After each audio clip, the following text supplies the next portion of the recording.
sitting here. I'm just sitting here. Good sunny day, everybody. It's me, your friendly intergalactic sun prince of the sun, Enyo Solaris To Moshimas. You can also call me Solaris or Sol.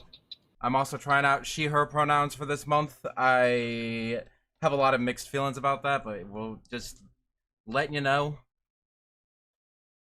Hey, with peace and love, you have the ending logo. I know! Throw that out there. I saw that immediately, and I'm like, I gotta do my opening first. I saw it pop up, and I was like, I'll wait for him to do a spiel first. I just said my pronouns! Said you're trying out.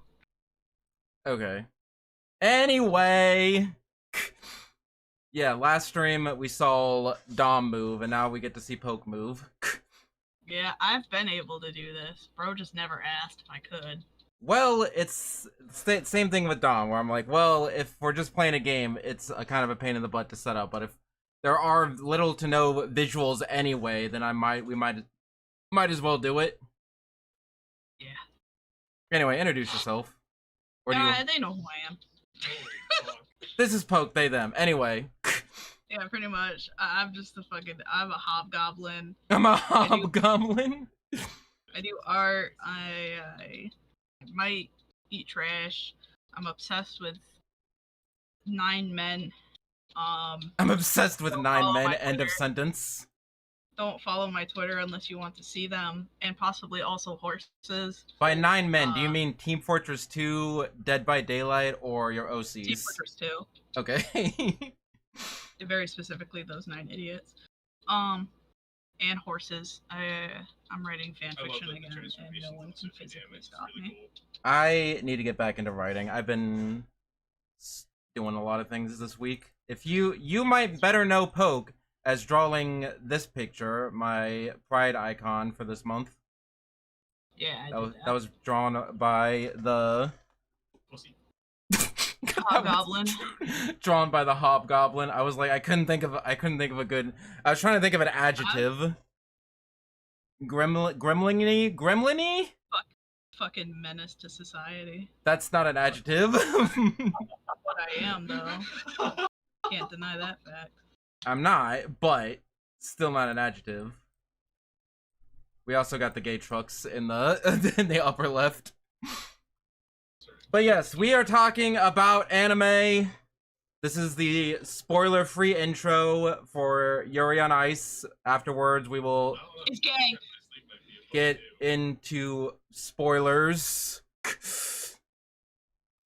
Spoiler, it's gay. Spoiler, it's gay. Before my rewatch, I thought this was like more, because I haven't seen this since it came out in 2016. I thought it was more sports than gay, but I was quite mistaken. Yeah. I will fully admit, I'm going to be full transparent here. When it came out in 2016, I did not give a fuck and a half about this anime. I'm gonna be real. Did not care. That period of my life, I was just mad about everything, and I did not want to interact with that anything new. It didn't matter if it was a new TV show, new movie, new music, new bad. Anything. I get that feeling. I could not. So I didn't really watch this anime. I want to say until like because everyone I knew was really obsessed with it, and I was just like, I don't really fucking care. Get away from me. I don't want to watch romance. At the time, I don't want to watch romance. I was like, I don't want to care about ice skating. No, for me, it wasn't the sports part. It was the romance part. I just didn't care. I was very anti-romance for some reason. Now it's the only thing I think about. Now it's literally all the. Yeah. What is your unrelated? No, what's your fanfic about? Yeah, exactly. Exactly. I should have a more fitting background, but I really don't. I picked it back up.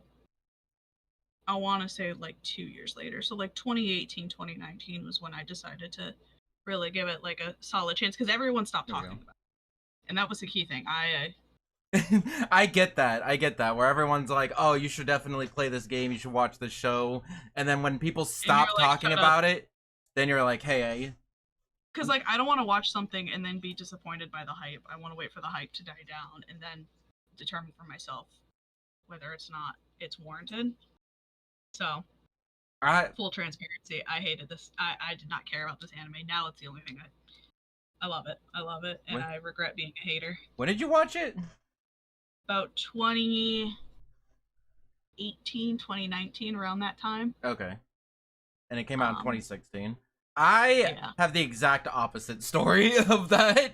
I watched it when it came out because I remember that the fall season of 2016 specifically, I remember that it just had a lot of like soup anime that I was really interested in. So I just ended up watching one episode of like pretty much every anime that season. The first episode of like pretty much every anime that season. And that was just part of it. And I saw the first episode of this and I'm like, hold on.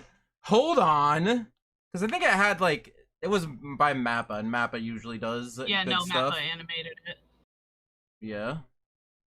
I'm gonna have the way you're definitely gonna play Scarlet and Violet almost 3 years like because of the visual upgrades to that narrative. I played Scarlet and Violet. I think they're talking to me. They're talking to me. Oh, I was gonna say, I was like, I played Scarlet Violet release date. I have 250 hours. I was gonna say that does not lead into that. I might play Scarlet and Violet, but I'm only like a one Pokemon game kind of year kind of gal, so I might. It's either Scarlet or Violet or Zaza.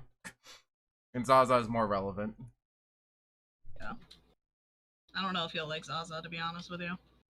But anyway, back to gay anime. But yeah, it was this. It's like Sangatsu no Lion, Flip Flappers, Keijo My Beloved, and Pokemon Sun and Moon. So like the fall 2016 season was effing stacked. Sun and Moon is in my like top 10 anime of all time. Yeah, like I said, for me at that period of time, I was just I was in a very, very, very depressive state.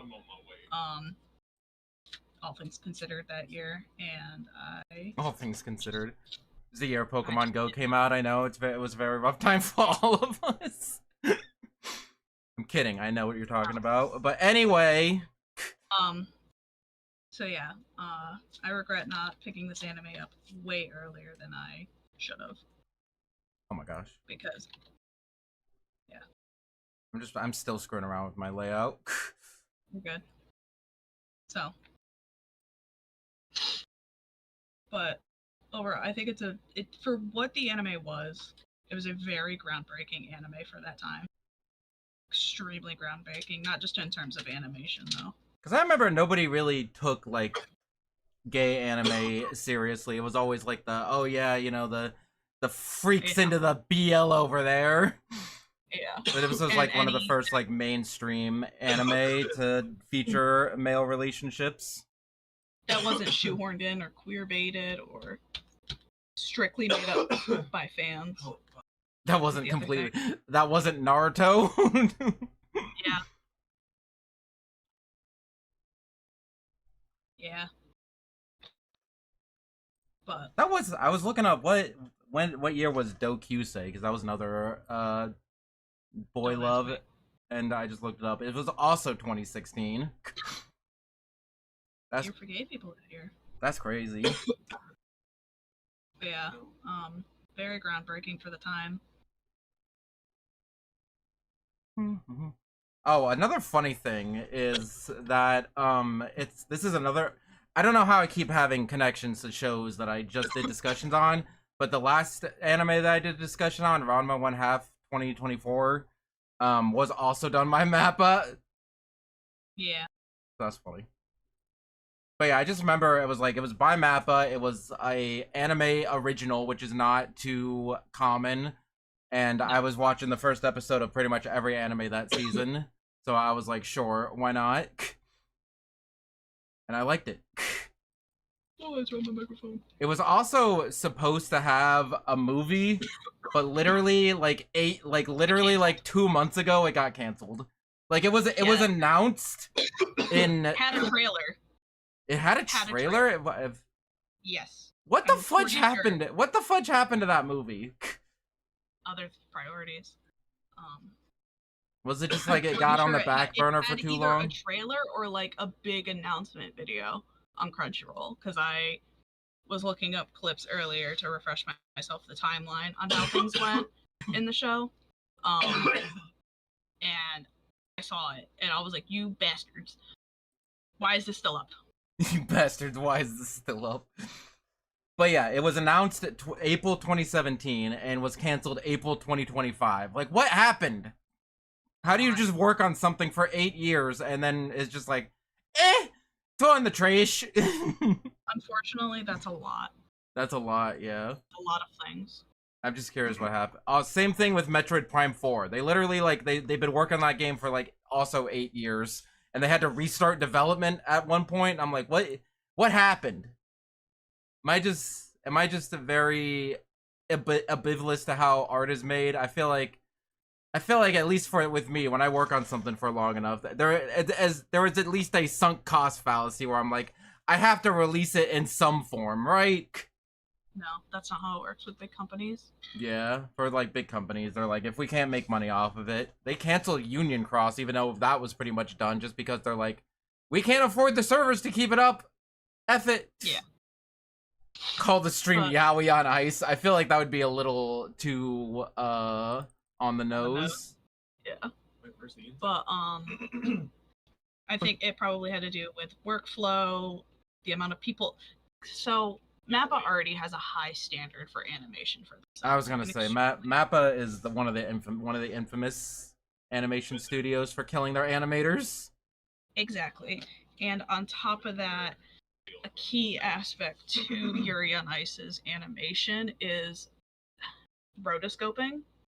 And for those who don't know that animation term, it's basically where they use a live model. It's sometimes it can be traced, sometimes it's not. It's not tracing, but because you still like have to draw the thing, right? You can't just trace it. But it's kind of Go on, you're the artist. You know more than I.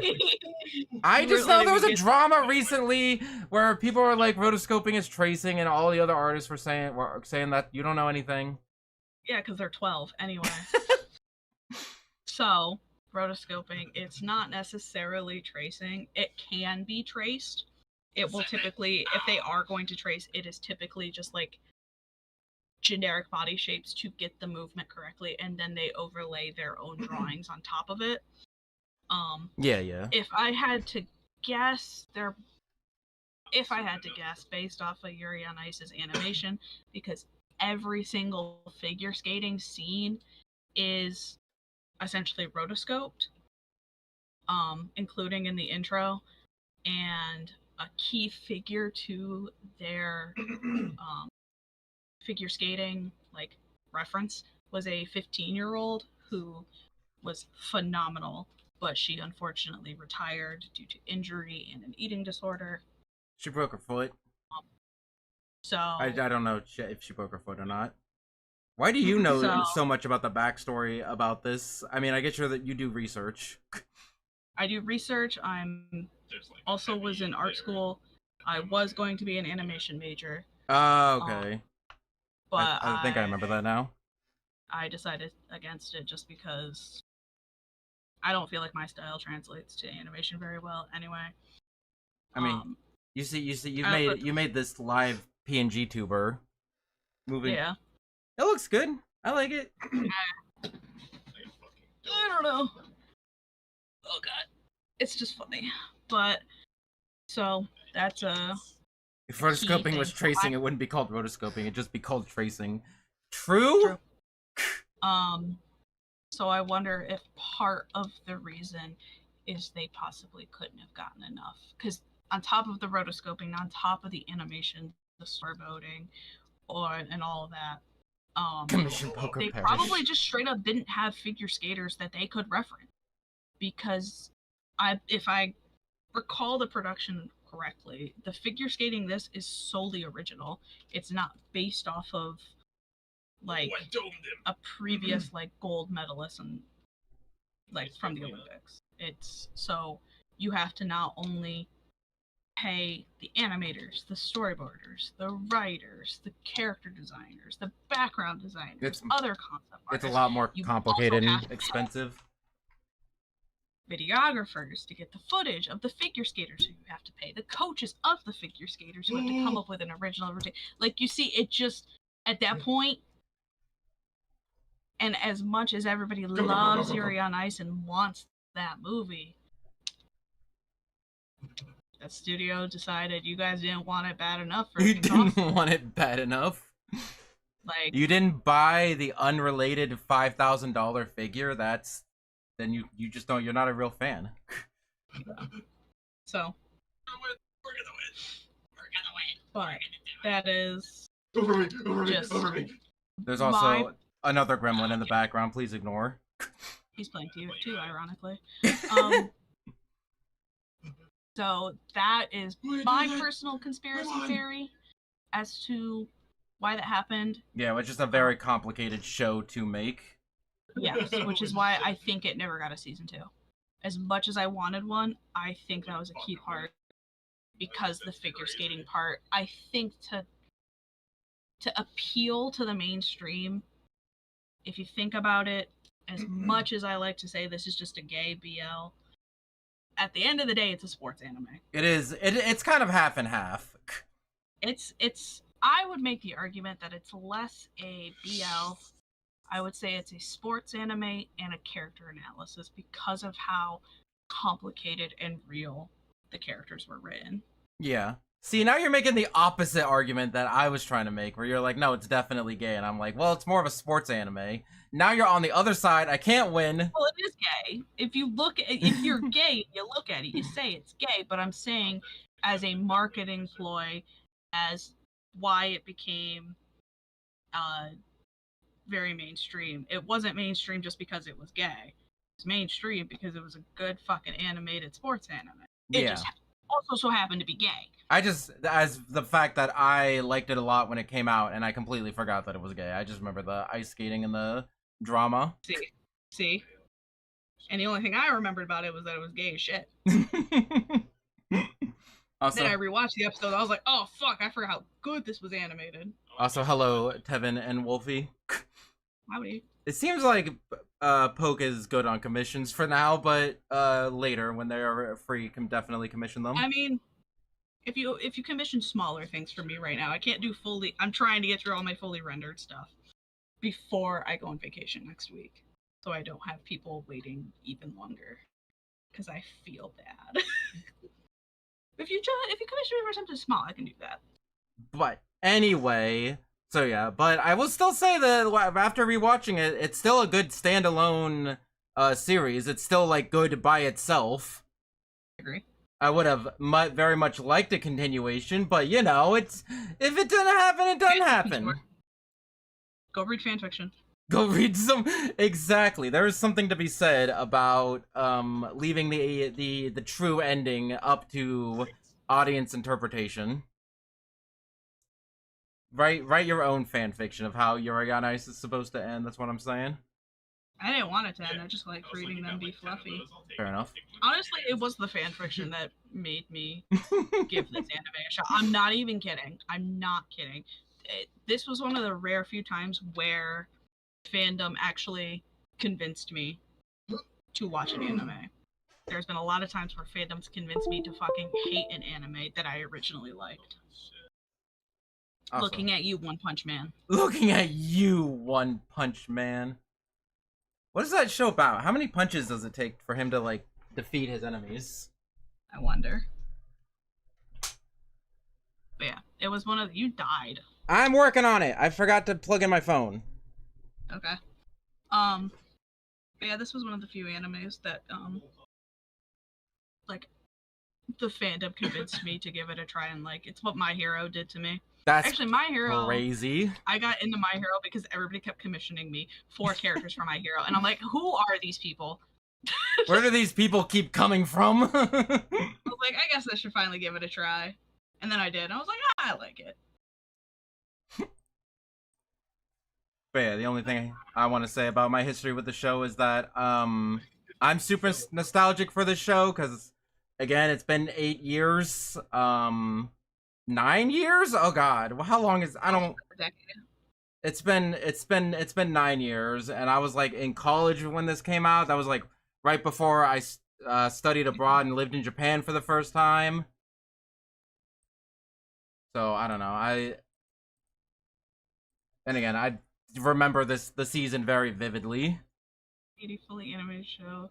Drawn over a scene of this anime with my prescription by By the end of the week, here's $5. That's really what it was. What it's like. If you want to support anime, go to the Animator Dormitory Project. I have a short about it, how to actually support anime, because one of the alumni are MAPPA animators. Yeah. Anyway, I know I'm plugging things, and it's not my own. I'm plugging things that I do not directly profit from. I'm not doing a very good job. I need to pop the merch. Anyway, on to the actual setup of the show. Oh! Uh-oh.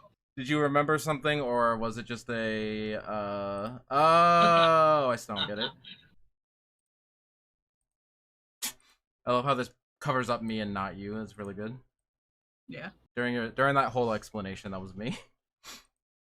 Yeah. Anyway, too long, didn't read. Anime is hard to make.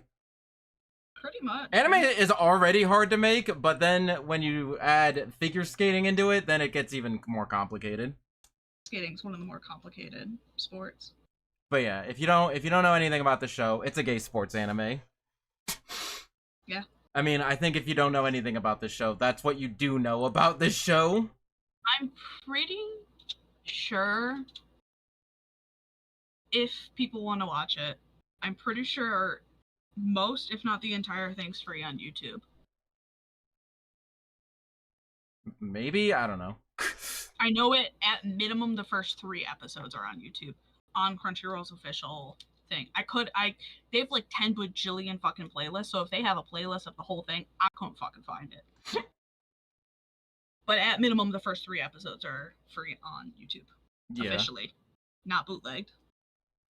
And yeah, and yes, the entire name of the show was just the fact that, like, oh yeah, Yuuri can be both a Japanese name and a Russian name, and that's kind of funny, and that's why it's called Yuuri on Ice.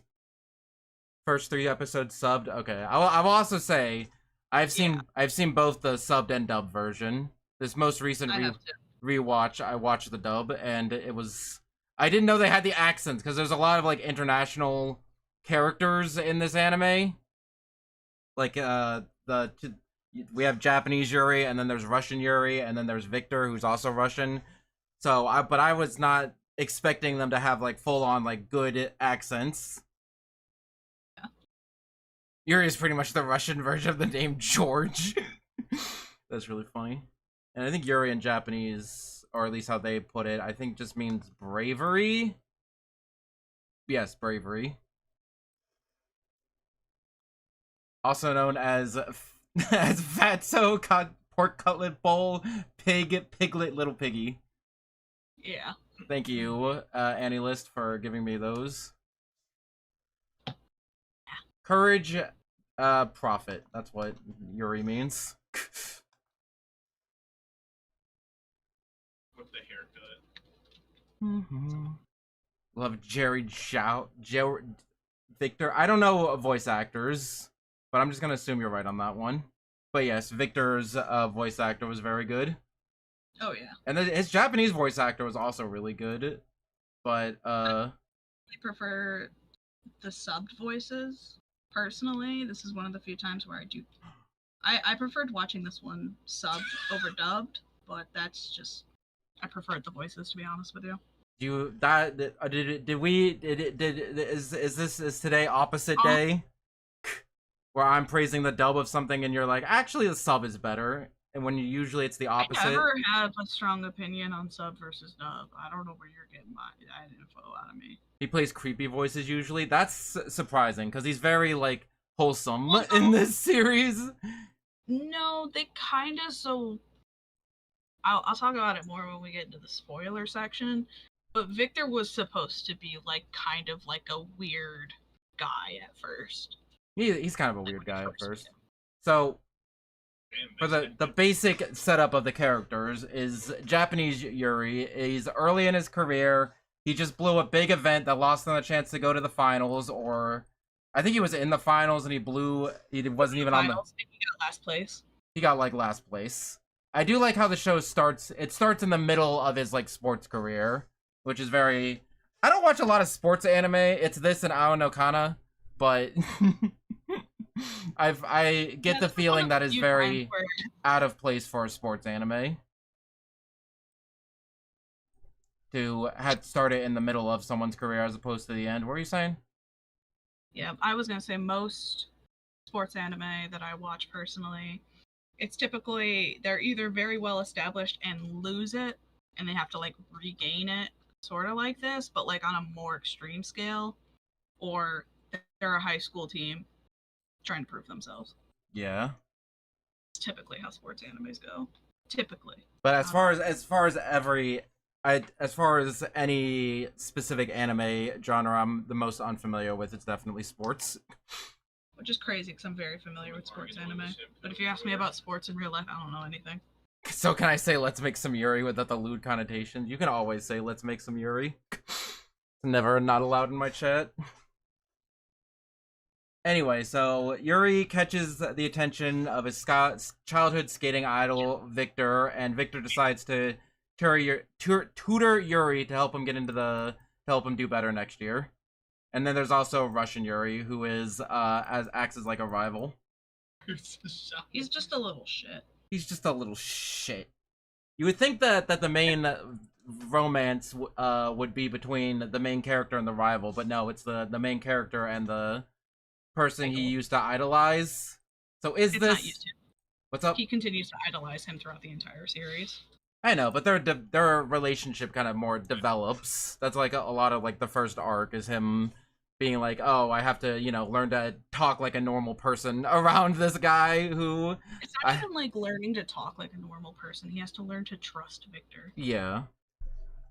But yeah. I'll get more into my opinions on that once we get to the actual spoiler part, because I will yap about how crazy good the writing is on this fucking show. Yeah. I will say that it is very detailed with the skate analogy, like a lot of the terms and how the scoring system works and how like the circuit works. Back in the day when this first came out, I knew somebody who had an ex who was a figure skater, and they're like, oh yeah, all this stuff in the show is like, I remember this one for one. Yeah. He has to troll you. So, and in addition, like they took the ice skating seriously. It's not like, hey, we want to make a gay story. What should the actual like plot be? Like, no, ice skating. No, it's an actual ice skating anime. Super well respected in Japan too. Oh yeah. They had a special figure skater animator. That's how you know. Yeah, they had a special model too. I have a lot of notes, on the show, but I will try to go through them somewhat quickly. For anyone keeping track, I have 1,300 words. Yeah, I just yap. I just go off a concept that I want to talk about that I think is important. Well, if I don't write something down, talk more story. I'm gonna talk more like fucking YouTube analysis. Well, the thing with me is, I can yap forever, but if I don't write down like notes about what I just saw, I will completely forget it.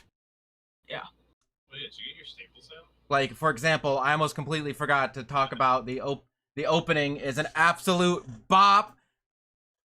We were born to make history. We'll make it. Okay, we're not singing. It's so bad. I was lucky if I heard anything. I'm not singing. And also the ending is really good too. I just remember like, and then the opening they have like a little dancing animation. Like, it's good. I like it. I mean, it does, but yeah, YouTube analysis. You mean summarizing the plot with an ad break in the middle? Good YouTube analysis. 2016 was also around the time when like anime analysis really took off. Yeah, and people were really bad at it. People were bad at it, and they're still really bad at it. But there's some good YouTube analyzers. Guys, what if All Might's actually evil? Guys, what if... Here's just the plot of the show, and also this video is sponsored by use code CRUD in the description to get 20% off. Only good ones, but in a sea of... Yeah, so game theory. Yeah. Game theory. Hey guys, I'm gonna spend 5 minutes of this 15 video talking about how AI is actually bad, and we're only ever going to support capitalism anyway, evil? Here's our theory on this AI generated slop. Bye, Wolfie. You say bye or hi? They said bye. They said they're leaving. Oh, why did that not show up for me until just right now? Thanks for stopping by. I also remember this is like one of the first anime to really use like social media as like a plot point. Yes. Because the characters like stalk each other via like their Instagram posts, and people are like worried about like their online reputation and stuff like that. The whole reason, actually, is this a spoiler? Talk about how Victor like. Oh yeah, the first 3 episodes I don't super consider a spoiler. Okay, yeah. So the main reason that Victor even wants to coach Yuuri is because a video of Yuuri went viral copying Victor's like figure skating, and it was uploaded by his childhood best friend, who's a lady. Her like 3 daughters. Yeah, she has not daughters but like sisters. There's like 3 little girls that are like are all about the social medias. Yeah, and it blew up, and that's how Victor was like, "Oh my god." Yeah, so I don't know. Maybe 2016 definitely everybody was using social media, but it was still not a very super common thing to see, and it's more common nowadays. I mean, I guess not with all the isekai anime, but you get the idea. Yeah. But yeah, I also like that the show takes advantage that it's an anime original, because it's not based off like a manga or light novel, so there's lots of like original music. They make up whole movies. Like this song is from my favorite movie, and then they just make up the song and movie. And I'm like, I like the lore of that, and then like all the dance really sequences. Reference anything like real life, if that makes sense. To like, I don't recall them doing like a meta kind of thing, like how in JJK. Yuji talks about how much he loves Jennifer Lawrence, and it feels so out of left fucking field. I'm like, dude, shut up. Dude, shut up about Jennifer Lawrence. Yeah, like he'll just randomly like, I like Jennifer Lawrence's body type, and I'm like, you shut up. Yeah, get out of here. We will do that at some point. And that's not like a dumb thing that like some localizer came up with. That's actually written. That's written in there. Gege knows who Jennifer Lawrence is. There were some really out of pocket lines in the dub of this that I had to double check and be like, is that actually in the Japanese version? And all of the time, yes, it is a fateful dub. Are you trying to talk and you can't? I'm adjusting myself. Oh, okay. Because I saw your lips move, but you weren't. No, my back's killing me like really bad. It's happened all day. Anyway, the only real flaw that I have with this show is that the side characters are not the most interesting thing in the entire world, and they take up a lot of time. Like a lot of the midsection of the show, like 4 to 9, is a lot of just like. I mean, it's fine, but like the side characters are never as interesting as like the main trio here. The point, you're supposed to find different perspectives, I guess, and to also allow to some extent Yuuri and Victor to like have their honeymoon moment without us being all up in their business. Being all their business. That's literally why they did that. Fair enough. And the fact that it doesn't really have an ending, because there was supposed to be a movie, but it got canceled. But again, as we just said, like even those 2 things aren't really that much of a flaw. It does not take away from what the show is.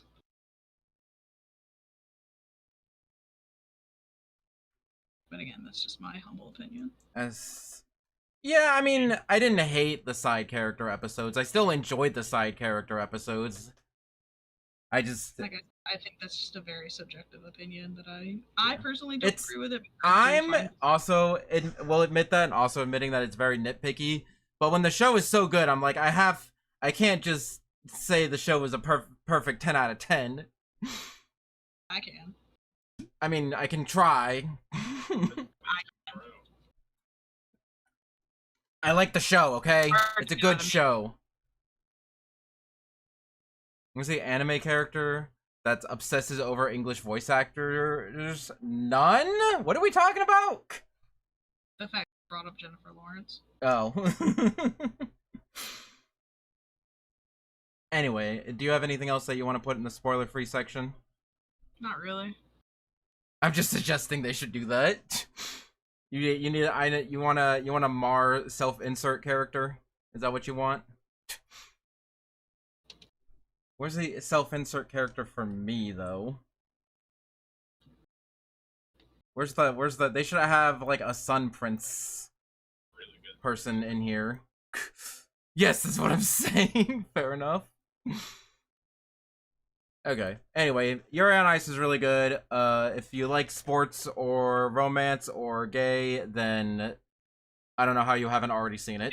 The pilot, the first episode. Just go on YouTube. I was gonna say that just do what I did. Just watch the first episode, and you'll get the vibes. Yeah. If it's not for you, well, you tried. You tried your best, and that's all that matters. I can't help you if you have bad taste. I mean, you don't have subjective tastes. There's a soldier. Why am I being the toxic gremlin in this podcast and not you? That's not what I was expecting. I'm in a lot of pain. I don't really have it in me to be mean right now. Understandable. Have a good day. Anyway, episodes 1 to 3. Yeah. Because as I've stated before, every anime is made to be watched in 3-episode chunks.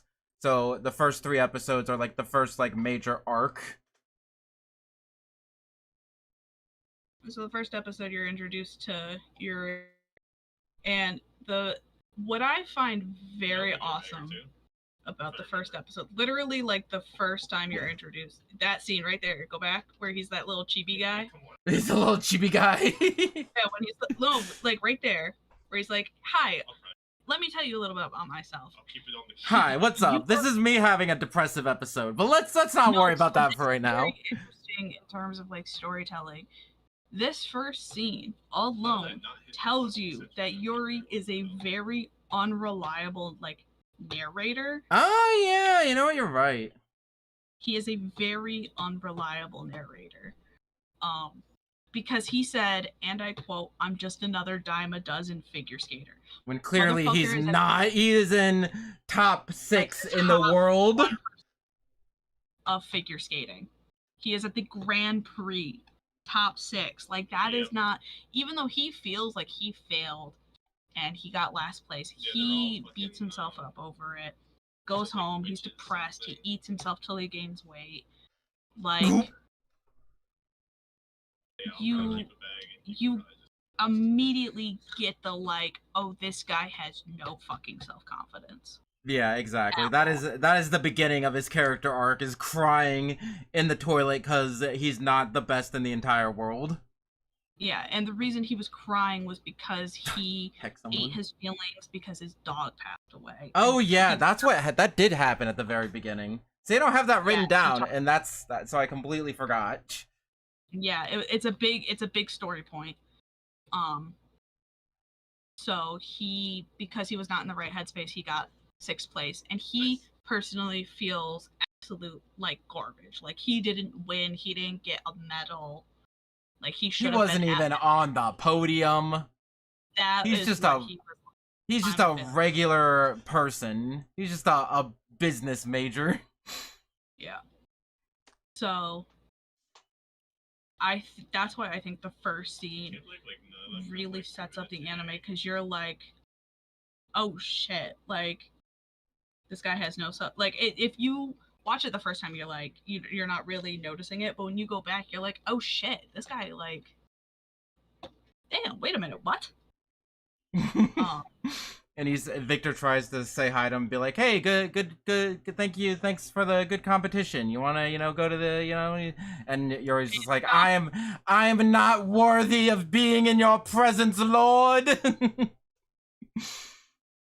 for me. because I'm sad that my dog is dead." Yeah, and then he goes home. What? Wasn't his dog named Victor? Yes. That's really funny. And then he goes home and he sees his childhood friends, his sister, his parents, and they are all like, the whole town is super happy and proud of him. But he's like, no. I know, he comes home and there's just like big banners and posters of like, "Congratulations, I'm making it to the Grand Prix," and he's like, "I don't deserve any of this." Yeah, because like he comes from a very small town. Like his parents own like a hot spring not diner, but like hot spring food kind of thing. So yeah, Yuuri really said bisexual panic. It really is like so I find the first episode really just like super gone punch right to the stomach about like, this is the premise and this is what it's about. Bam. This is full up Buttercup.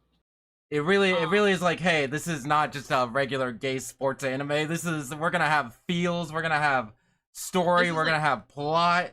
This is the type of anime you gotta rewatch a few times to really catch all the clues that I really like.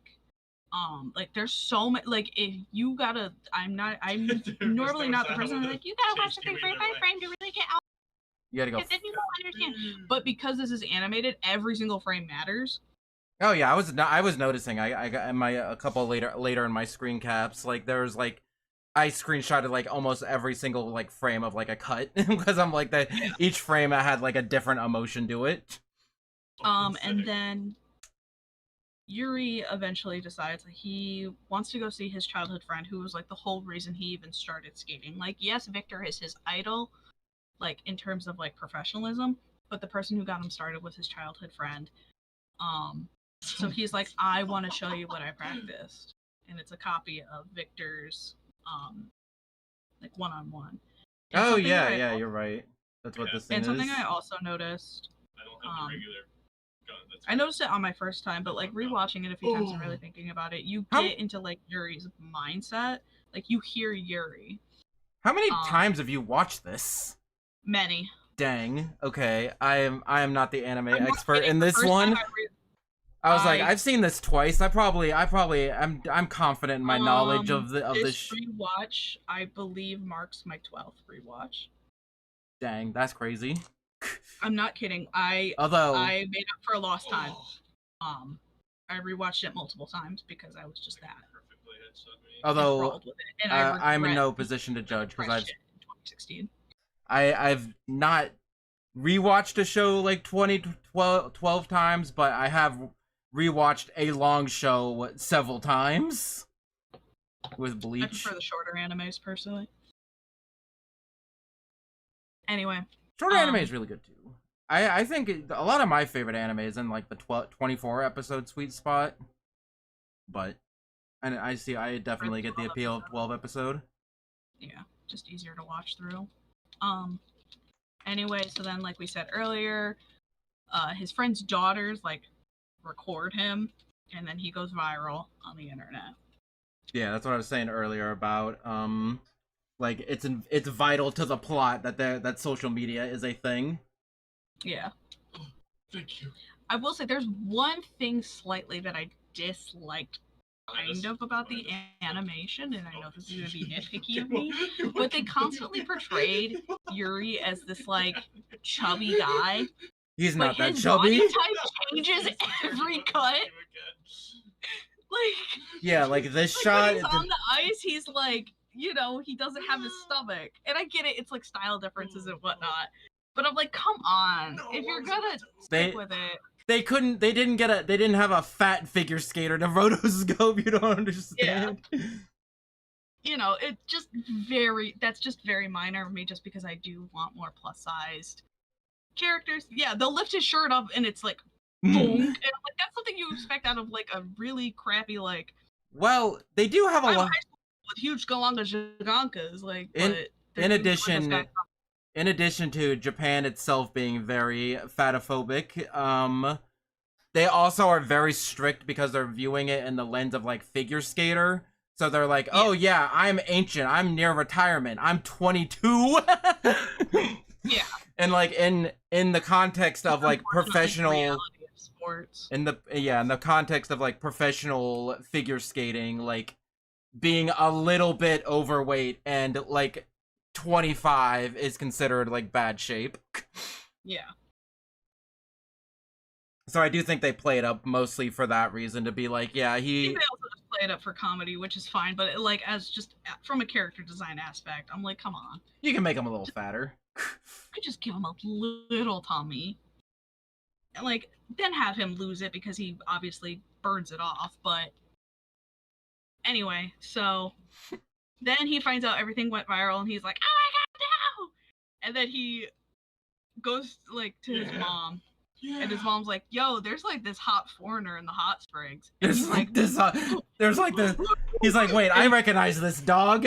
First, the dog shows Oh, up, and he's like, shit. I recognize this dog. books it. And there's Victor, buck ass naked. I love it. That's definitely something that this shot, that definitely of Victor, like you could see his whole His whole butt. his whole V. He's got his V going on. Bro is just buck naked. And this is where I think it's very interesting how they introduce Victor.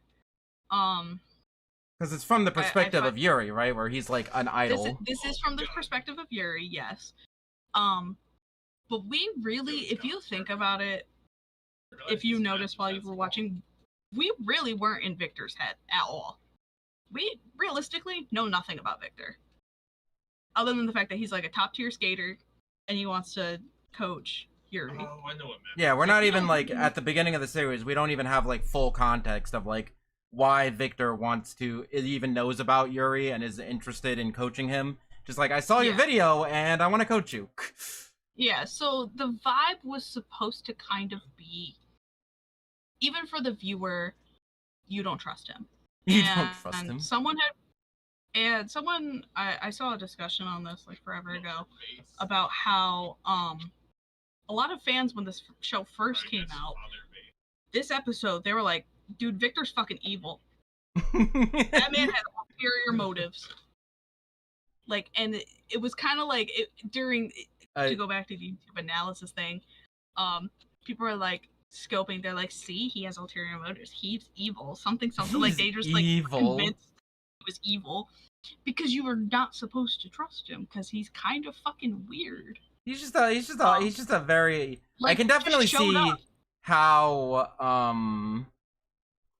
like you could view, like I can see how, like what you're talking about earlier about how you said that like his character like changed midway through writing. Yeah. Was that right? I didn't really say that, but yeah. I don't remember exactly what you said, but you were like, oh yeah, he was originally intended to be like a villain creeper guy. No, like that was the vibe when you first. Oh, okay. That wasn't like.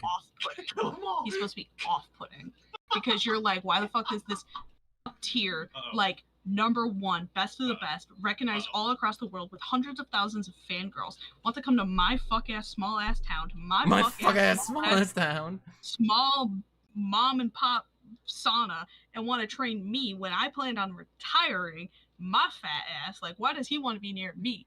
What the fuck is up with this man? I just kind of saw that. This is in the first episode, so I just kind of saw that as like, here's the premise, here's the crazy hook, here's the hook of the show, is that this famous figure skater comes to tutor this nobody, but like later on we learn that there's like more context to it.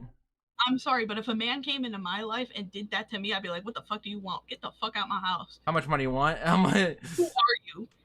If I keep moving, With a gun. What do you want? I feel like, I don't know, yeah, maybe that would have been the right decision, but A, Victor turned out to be a good guy, and B, Yuuri... Yes, but Yuri's room looks like this. He's gonna do whatever Victor wants. I'm just saying, like, if you think about it logistically, from an outside perspective, this is a weird concept. No, it is weird. I think I'm just used to having anime having weird concepts. So I'm just like, yeah, this is Oh. just standard anime fare, but like, yeah, in the larger So then, like, when scope we of move it. into the next episode, and he's just like My healing points are at gone now. Yuri's house. He's just in his home. He's just in his house. Yeah. Well, not his house, just- his inn, because his home is an it's inn. his house. He lives there too. He's just sleeping on the floor, and him and his best friend are having a conversation right next to Victor's head. I was like, how did Victor not wake up? Yeah, they're like the beginning of episode 2. They're like, hey, this like famous Russian guy showed up They're at like, our "What the fuck is onsen happening?" and just fell asleep here. They're like, what the fudge is going on? Yeah, no, that's probably why they got Jerry. I'm gonna be honest with you. As a Hitalia fan, yeah, that's why they got Jerry. His Russian accent's good. Oh, it's phenomenal. It's very good. Not unlike mine. Like, but like, again, you start kind of being like, why does this guy want to hang out with me? Because he gets really touchy-feely. And my favorite little fucking Easter egg that I love with every fiber of my being, and I didn't notice it on my first rewatch or my second. It took me a couple of watches, and then someone pointed out in the comments, and I went back and checked it when I noticed this. The scene where Victor is knocking on Yuri's door, and he's like, Yuuri, let's have a slumber together. party.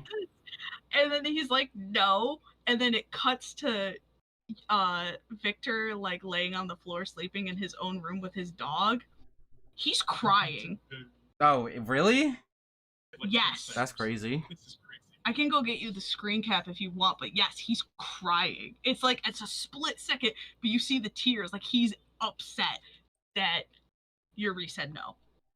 That's crazy. So, like, you're trying to figure out, like, why is this guy, like, infatuated with him? Like, he is, like... So, some of the theories back then, from what I was reading, was, like, Victor's evil, he has ulterior motives... You said that you watched this after it finished, so, like... Yes. I can go back and look at old posts. Okay. I just wanted to clarify. I just wanted to clarify that! Because I wanted to know what the fan reception was like back then. Fair enough. Because I was reading the fan fiction. That is definitely old fan fiction. The major difference between us is that I don't like interacting with the fan base at all, and you're like in the weeds of it. If I don't, I'll die. Yeah. Anyway, back to what I was saying. That he's evil, he has an ulterior motive, he wants Yuuri to actually fail. Some theorize that he was a yandere. Yandere? Well, because of just how at the beginning it felt so random. It did. Right. It kind of, he watched a YouTube video and fell in love. Kind of weird. Kind of weird. We get more context later, but yeah. Oh yeah, way later. But yeah, definitely at the beginning I was like, what's there has to be something more. Yeah. Oh, the plot twist. But I don't know. I kind of felt like it was just like, oh yeah, on a whim, you know, I don't have anything to do. I'm kind of bored of ice skating. Let's go check out this little guy. But yeah, even scenes like this, I thought I just chalked up to like wait a minute. I just chalked up to like, oh yeah, you know, they're just yaoi baiting, whatever. So, like, for me, when I first got into it, I knew how it vaguely went, but I wasn't aware of how they got together. I was just like, okay, they just did. And then I found out, and I was like, oh, that's so much better. So anyway, I thought I would be the one to get this way off track and make this stream 5 hours long. I'm autistic as shit, and you expect me to not talk about an anime that I told you I move upwards, downwards, backwards, forwards, left, and right? You were like, oh, I'm tired, I want to go to bed early, and then we start here, and you have like a 6-page paragraph essay about the first scene in episode 1. It was just, it was unexpected, okay? I should have expected this, but it was unexpected. Always expect that with me. Always expect that. I don't care how much pain I'm in. If I can talk about a hyperfixation I liked, I will talk. Fair enough. But yeah, I will say, Yuuri is from like a small Japanese town that has like one thing that's like they're known for, like one big tourist attraction, and that's like pasted all over town, like it's over the skating rink and everything. That is very accurate for small towns in Japan. From I saw that all the time when I lived in Japan. Yeah. Anyway, back to the plot. So Victor is like, "Hey, look at me! I'm at Hasetsu Castle. He's just having a good time." And then Russian Yuuri. That's how Russian Yuuri finds out where the fudge Victor went. I love how his strategy of fighting Victor is just walking around town screaming his name as loud as he possibly he's like, can. "Hey, Victor, where the fudge are you?" That's like all he does. And they I'm gonna make it very clear. Russian Yuuri is my favorite character. Let me make this clear. I love his character arc. I think he's a little shithead, and I think he's funny as fuck. He's pretty good. I might like Victor a little bit more, but I think Victor's a great character too, but in terms of just like my preference in characters. Yeah, I can definitely see how Russian Yuuri is definitely a poke-coded character. Pretty poke-coded, especially he's a little when I first watched this episode, and like the first scene I saw him, I was like, oh, I'm gonna fucking hate this guy. And then he shows up to a small town just running around screaming Victor's name, and I was like, oh no, I'm gonna like this guy. And then he finds like a tiger shirt, and he's like, oh my god, I love it! He makes a little puppy dog's eyes towards it. He's such a that screenshot is what made me love him. The fucking crying eye, kind of like dope face. That's what made me fall in love with Russian Yuuri, because Yurio is just look at him. Yeah, he gets over a tiger shirt. He gets the nickname Yurio at some point, just to differentiate him between the two Yuris. Yeah. Trying to make the screenshot a little bit bigger without blocking you too much. I'll also just move you. Why is he a cat boy? Okay, Poke, you're an expert. Can you explain why Russian Yuri's fans are so, like, cat-coded? No, they just like him. But why are they like a cat? Like, all of his fangirls have, like, cat ears. Okay, I want you to look at his attire in this scene right here. What is that? Is that a cat boy? What is that attire? Oh, it's like a leopard print. He really likes big cats. Is that the only reason that he's cat adjacent? That's really funny. Yes. I was straight up about to nickname him George. We could call him George, although that would be very confusing for people joining halfway through. So anyway, George buys this shirt and then he posts it on Instagram, and that's how they know that they're here. Yeah. So Russian Yuuri is like pissed because Russian Yuuri is like, hey Victor, you promised to make a set for me. Why are you sitting here coaching him? They get punched in the face. I love the dynamic. I do like the dynamic between the two Yuris of like this little like whiny kid and this very bratty kid.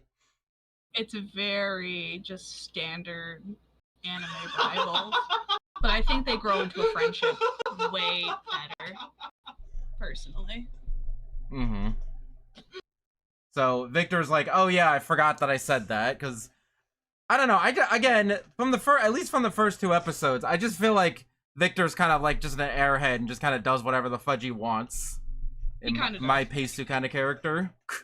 He's kind of stupid. He's kind of stupid. Kind of built a little dumb, but we love him. So my whole read of Victor the first time I watched it was just like he's dumb and has no plan. He's dumb and has no plan. It doesn't. He kind of doesn't. So all these people being like, oh, he's evil. He has these plans. Or I'm like, I could kind of see the writing going that way. 4D chess by playing stupid. He's playing 4D chess with you. I can kind of see that the writing might go there, but I just, if they were gonna do it, I would have been fooled. These were just like the reactions of the time in the fandom. Yeah. Because I was not in the fandom, and I watched the first episode when it. I joined the fandom when it was dead. Yeah, I watched the first episode when it was new, and then I did my thing where I just waited until it was over and then binged it. Yeah. So anyway, the Victor has a contest. He's like, okay, I will do a set for both of you, and whoever can do that set better gets to be gets to have me as a coach. Which, like, He has a I don't know why he did that. You know who he's gonna pick. Yeah, but it's just to set up the rivalry early on in the show. Yeah. Oh yeah, and so they have the theme of the same song but with different types of love, of agape unconditional love versus eros physical sexual love. Yeah. And again, that's really when it should have tipped me off that this is more of a gay anime than a it's still a sports anime, but it is very gay. And again, I really like that when you're watching someone actually figure skate in the anime, you get in their head, you like hear them talking about. Oh yeah, like, they have a whole ass like so, like they trauma dump while they figure skate. Yeah. But yeah, I like that the hot-headed Russian Yuuri gets the agape version of the song, and the timid Japanese Yuuri gets the Eros version of the song. It's very obvious that, like, yeah, of course they're gonna put these characters outside of their comfort zone to have good interactions with them, but it's still fun. It's still fucking hilarious. And then Japanese Yuuri has a funny line where he's like, you know what, I'll do it. I'll give it all the Eros I got. Such a dork. Such a dork. I also like the childhood friend fangirling in the background every time. I know, she's great. I wish she stuck around more. She kind of disappears after this first arc. Yeah. Well, they're traveling a lot. She doesn't come with them. She's got to stay home with her kid. Is winning. She's got to stay home with the kid. I don't think it's like her kids. No, I'm pretty sure they're her kids, dude. The 3 kids, those I'm pretty sure are hers. You know what? You might be right. Yeah. Is her name Yuko? So yeah. Because it says I don't pay attention. Loop is one of the triplet daughters of Yuko and Takeshi. And I don't know who either of those characters are. Those are the 2 childhood best friends of Yuuri. Okay, so this fangirl in the back is Yuko. Where the fudge is Takeshi? The bully? From his childhood. No. What? Oh. Wait. Oh. This guy? Yeah, they're together. Okay. That's why the daughters look like that. They have his face. I'm just a little guy. I don't know if I ever put that together while watching this show. Literally the first episode, but okay. It's clearly in the first episode. I know. I glom on to very weird specific details and then miss very important plot elements. That's just how it goes. Noticed. I just interpreted them as like little sisters because, like, I don't know. It's uncommon. I don't know. It's very uncommon to have the characters in this age range in anime in general. Like Yuuri is like 25. Victor's like 27, 23, and 25.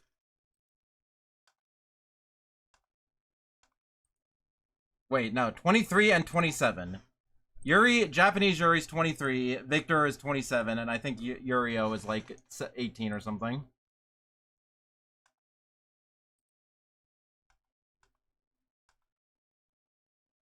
Anyway. I was looking at Twitter. Don't worry about it. Rich Creek goes crazy. So when Victor was showing off the Eros routine, Yuuri had a really funny line that said, "There's so much Eros in this room, I think it might impregnate me." And that was definitely one of those lines where I'm like, I had to double check the Japanese version, and nope, you're right.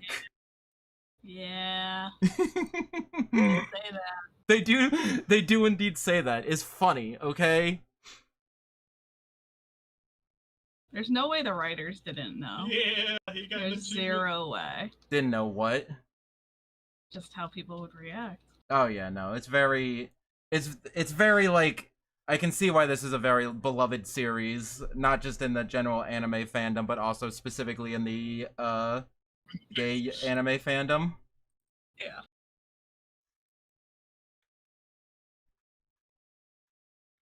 Anyway, they also get Victor naked a lot. Yeah. But The yeah, man has a hard time keeping his clothing on. he does. Well, I mean, they are at an onsen. They're at like an onsen town where you go for the onsen and nothing else. But yeah, anyway, episode 3 is what really sold me on the show. Like, episode 3 is like peak sports anime, Oh yeah. where the two Yuris have to go outside of their comfort zone to do the program. And like Russian Yuuri right off the bat gets like super deep character development where he's like, what does agape love mean to me? What does unconditional love mean to me? And he thinks of his grandfather, and he has a whole character development underneath the waterfall where he shows his vulnerable side for the first time. And it's like, whoa, this guy's serious about ice skating and doing whatever it takes to be a good ice skater, even if it's unpacking childhood trauma.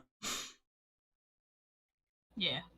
And then he effing nails it. Honestly, like I said, Yurio's my favorite character. I don't know, something about his figure style. I really like it. Yeah, trying to figure out. No, that's later. I don't know. I don't know. I do have these listed. I can see that this screenshot is from episode 3, and I do have notes. But yeah, Russian Yuuri gets inspiration from his grandfather. Then Japanese Yuuri is like, oh, what is lustful love to me? And I'm like, you know what? Tonkatsu, pork cutlet bowls. And yeah.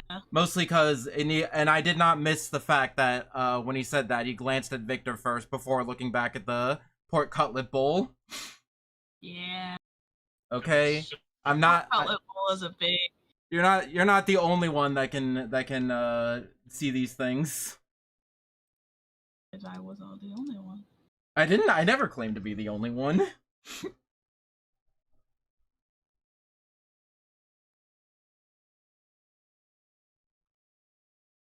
Okay, I'm just looking through my screenies to make sure that I'm putting them in, that I did not have. I have so many unnecessary screenshots of dumb faces characters make, but I don't have the thing. Tell the story. Yeah, don't worry about it. But yeah, Japanese Yuuri gets inspiration from pork cutlet bowls. And Victor's like, you know what? I like it. And then during the routine, he's like, imagine the juicy pork and the firm runny egg yolk. And then I also like how Japanese Yuuri has like a secret training session where he leans into his feminine side at the like dance studio before he goes on to his performance. And then when the actual match happens, they both bring out something like crazy and excited. Like, I don't know. It's hard to explain because it's not really like a writing kind of analysis thing, but it's just more of like it's good pacing, good character development, good like animation, song, everything. It works out really well. Yeah. Yep. But yeah, I like how Victor whistled it when Yuuri did the arrows figure skating. He's like, damn, I can't whistle. No, he again, like he's written kind of in the beginning to be kind of creepy. He's like if you again with the context that he's just an idiot. We have two different perspectives on this. 100%. Because again, if a man was doing this to me, that shit's creepy as okay, fuck. yes, in real life. I'm thinking like I'm thinking very like anime coded, where I'm like, okay, this is not real. This is just a silly anime. So I'm just kind of viewing him as a silly anime character. But yes, if effing someone appeared at my house butt naked and was like, hey, I'm gonna take you under my wing, of course I would be sus as fudge about that. But yeah, I know what you're saying about how we have two very different perspectives of the anime. Yeah. Because I'm just like, he's like a silly anime character, and you're like, this is a creepy predator. Yeah. But hey, that's why I like having these discussions with other people, is because you Like, know that's a man. you get to learn about different people's perspectives on different things. Yeah, like that's a man. That's a creepy ass man. Not just. I mean, I love him. After you learn, because like, again, once you get all the information from the end of the series, when you go back and rewatch it, everything else is in a different context. So again, we're talking about this as if this is our first ever time watching it. When you first watch it, Victor, creepy as fuck. Yeah. Watch the whole series, go back, rewatch it. Oh shit, this is like way better with that content. Yeah, I mean, I guess I don't know. That again, 2016 was a long time ago, and I haven't rewatched it since, so I can't necessarily tell you like my true first impressions. I'm gonna be honest. I think back in 2016, I watched the first episode or two, and I just wasn't vibing with it because Victor is a creepo. I was not a fan of. Victor was being really fucking creepy. I'm gonna be real. I thought he was being fucking weird. I was like, I can't like this. This is fucking weird. And then the whole series came out. I decided to finally watch it. I can see that. I just remember I was my. like, oh. But definitely on the rewatch when you know that he's not a creepo pervo, and he is just that stupid. He's just like that. He's just kind of like that. Yeah. Yeah, you crouch. But anyway. I need a drink. It's either you're yapping or I'm yapping. Yap train never stops. Anyway, so first arc, Russian Yuuri admits, what the fudge, George here admits defeat, and he's like, I'm gonna beat you at the finals, and I got my set or program. I'm gonna mix up a lot of ice skating terms here. Don't worry about it. And hey, would you look at that? Would you look at that? The first three, at the end of the first 3 episodes, end of the first intro story arc. That's crazy. Yeah. And yeah, Yuri's like, I'm gonna show everyone how what my thing of love. Maybe love comes in later. Yeah. But once he learns to trust. That is the first 3 episodes. You have anything else to say about the first 3 episodes? Really, no. I think you did a lot of yapping. Said my piece. Yeah. Again, just the whole overall how at the beginning, Victor seems kind of like a creepo, but he's not, so whatever. He's fine. He's a cool dude. He's just a chill dude. Yeah. So anyway, you remember earlier when I said that, I do like the side characters, but I don't have a lot to say about them. Yeah, that's kind of the thing. They're not necessarily one note, but they fill their purpose of the show. They're less side characters in terms of just like filling out the roster, and more side characters to help reflect on the main characters. Yeah. So anyway, the entire midsection, episodes 4 to 9, is just kind of focused on, you know, Yuuri and Victor going through the qualifiers, and also just introducing us to a lot of side characters that have like one-off episodes. Yeah.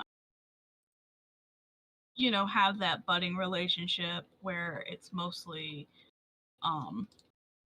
Yuuri trusting Victor. Yeah, which is kind of like what the very next episode is about. Yeah. Because again, they get Victor. I like the shot where they get Victor. As slow of a burn as you can have in 12 episodes. Yeah.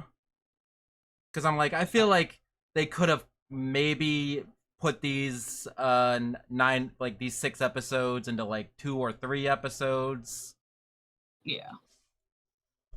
But you know, again, I think they wanted to focus more on the sports anime part of it, and less the romance part of it. Oh yeah. Because that feels more appropriate. But yeah, I do like how in episode 4 onwards, Yuri's relationship with Victor this is kind of when it starts to evolve from like seeing him as an idol and kind of being nervous and having his guard up around him all the time, to learning how to like talk to him like a normal person, you know? Like they go to the beach and they have a heart to heart. They have a Xenoblade heart to heart, and they develop their relationship, and I like that a lot. Like I said, it's as slow as a burn as you're gonna get in 12 episodes. It's a very as slow as you can get type of burn. Which I think is fine. I think it's Oh, especially I for. love it. I mean, I as far as it feels rom-com anime is concerned,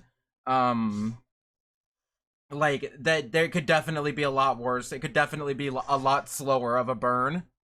yeah, they could have just like had nothing and then last episode have them There's- smashing faces together. There's no like misunderstanding or like love rival or what. I just got off of effing Ranma 1/2 and I'm traumatized. I know. I was very happy they didn't do the tropes of like there's another romance rival. There's a like that type of thing. Yeah, it's like there are a lot of side characters, but they're primarily just like there to be good characters and not necessarily like, you know, intrigued. I mean, I guess Yurio a little bit because they're at the very end. There's a little bit of jealousy between between Victor and Yurio. Oh. Maybe we'll talk about that when we get to it. Yeah. But yeah, through the episode 4, they have this whole thing where they really like develop this arc. Again, you really don't really learn about why Victor's doing everything that he does until the very end of the show. You don't learn anything until episode 10. But yeah, basically episode 10. You know what? You're right. I'm looking ahead in my notes. Episode 10 is It's episode 10 specifically. I don't know. You've watched the episode. You've rewatched this series as many times as there are episodes in this series. Yes.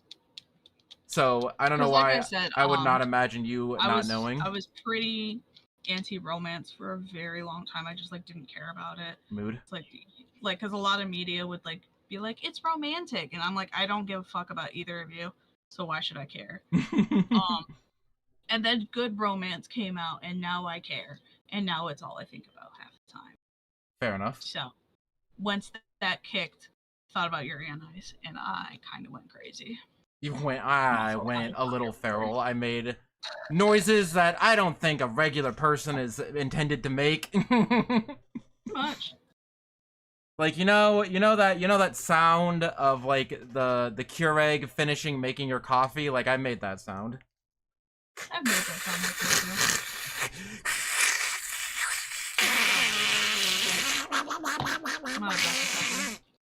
That noise. Yeah. Anyway, so they make a whole song called these are her kids. They are together? Why did I not put this together? Am I stupid? They literally have his face and her hair color. I'm stupid. Anyway, they make the song. Yuuri has his own song made, and they call it Yuuri on Who Let Donald Duck in the chat. I do my best, okay?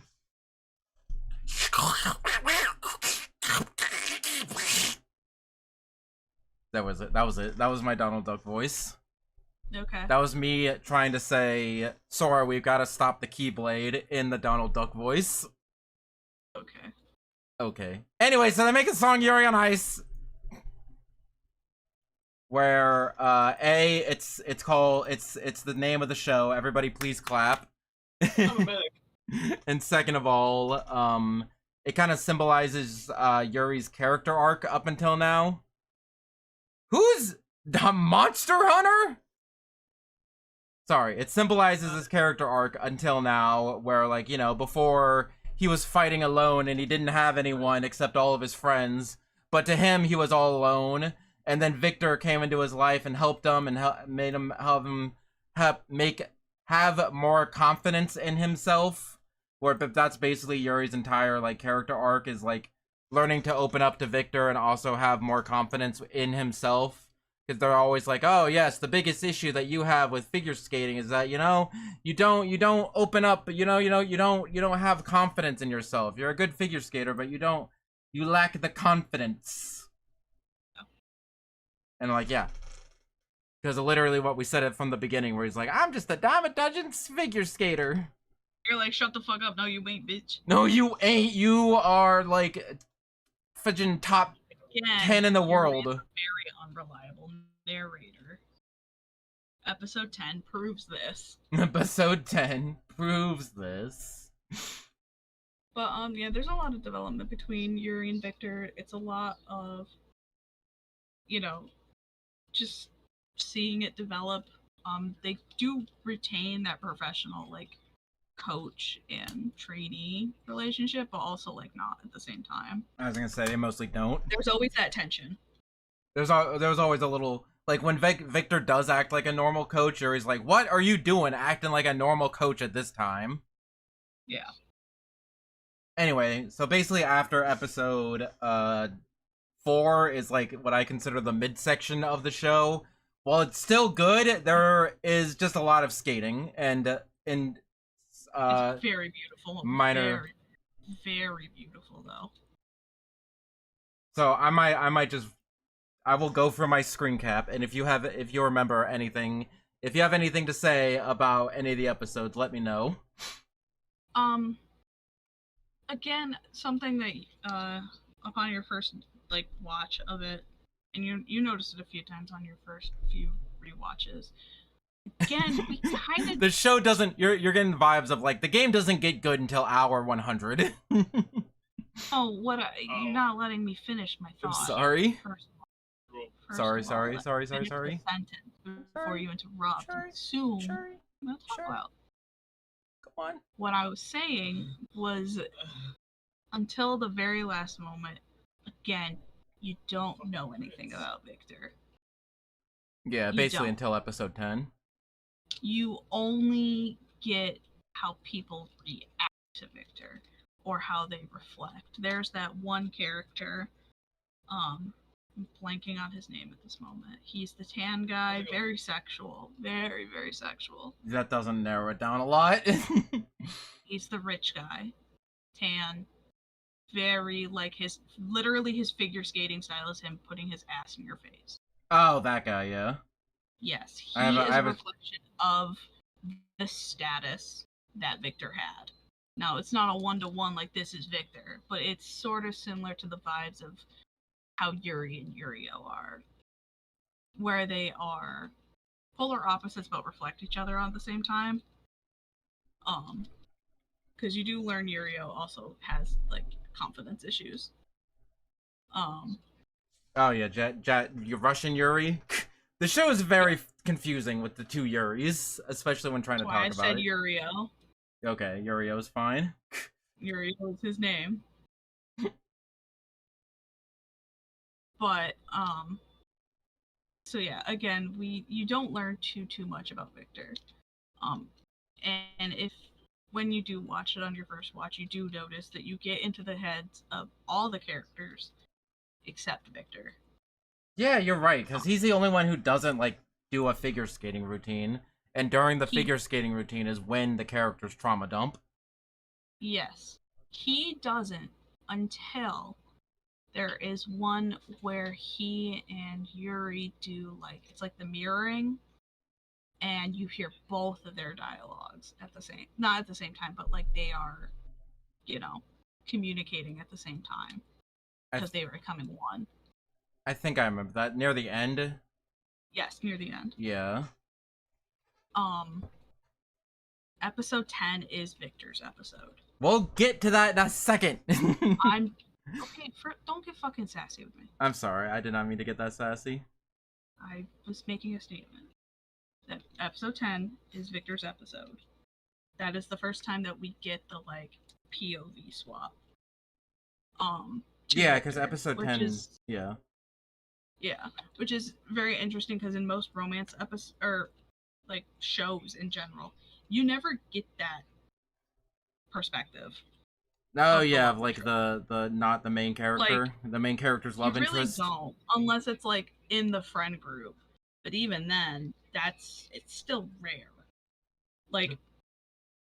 In Naruto, you don't really learn why Sakura's in love with Sasuke unless you go read the novel. Unless you go read the light novel.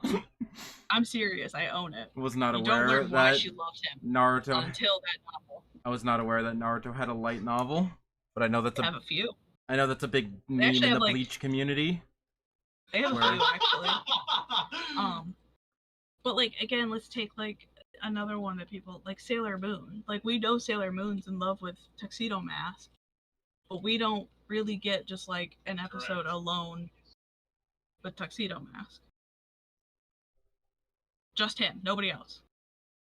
I don't recall that at least. And if there is, I'm sorry, I'm a fake fan, but I don't recall that one. Yeah, Poke could entirely be talking out of their butt, but we're gonna give Well, them I'm the just saying, benefit like, of the doubt. I'm just using it as a generic example of like you don't typically get that perspective. You just know they get together. Like, because we typically follow like the main character, and then we meet their love interest that complements them. It happens in every Disney movie. It happens in almost every show. You like if Yuri on Ice was a standard anime that just if the Yuri on Ice was a normal anime, played how every single other anime go, we would never get Victor's perspective as to why he loves Yuri so much. Yeah, I guess we would have never gotten it. I'm trying to think. Like, yeah, you're right. That is not a very common thing that happens. It's not just anime. It's every media. If you think about it, we don't really get. It's very rare that we get that perspective. I wonder why that's so, and why. I wonder why people don't do that in relation to. I wonder if it's like a projection thing onto the main character. Maybe it's just like, you know, if you're writing, it's easier to just focus on one character. Yeah. Or like that, like, it's easier for the audience to relate to one character. It feels like very like marketing kind of thing. It's 100% a marketing thing. Like if you think about it, like in a Disney movie, Aladdin loves Jasmine, right? We don't know fucking anything. I can't think of any romance series. Fair enough. We don't know anything about like Jasmine from the Aladdin movie, other than the fact that she's the princess. Other than in the until the light novels. And she doesn't like that. But we know Aladdin's poor. He wants to be rich. He's awkward. He's shy. He's a little shithead. Like, but they get together in the end, and you love it, and you're happy for them. But you never see their interactions from Jasmine's perspective, if that makes sense. I was thinking like, yeah, even in anime series where they literally, if like in Index, for example, we literally have a spin-off where Misaka is the main character, and we still don't know why she's so much of a tsundere. Exactly. Like, it's very rare that I'm just that type of perspective change. And I'm thinking, I ask and thinking about this so much because the series that I'm writing, I'm working on having 2 main characters, and I'm thinking like, well, what is the drawbacks and positives of doing that? Yeah. You fucking idiot. Like, is that what I was thinking? As much as I dislike Twilight as a series, and the only reason I'm bringing it up is because my sister and I have been talking about it. Like, I think Tevin's a Twilight stan, but go on. I personally dislike the series. It's not for me. I don't really care about it. I'm just warning you. Like that book, in terms of that book, the original series, we follow Bella. We have no fucking clue as to why Edward loves Bella at first. Her smell, I guess.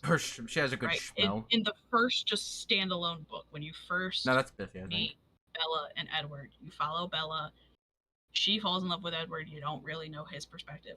That didn't happen until like 15 years later, where the author wrote Edward's perspective.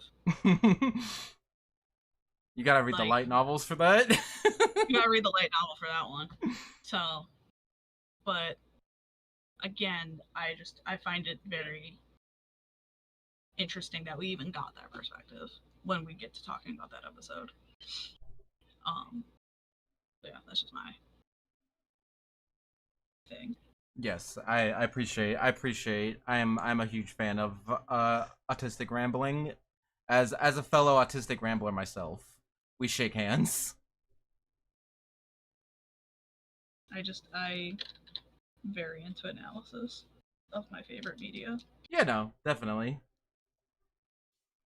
Anyway, Yuuri reveals, I think we talked a little bit about this earlier, but Yuuri reveals that the theme of his presentation this year is love, because, you know, Victor taught him how to love. Yay.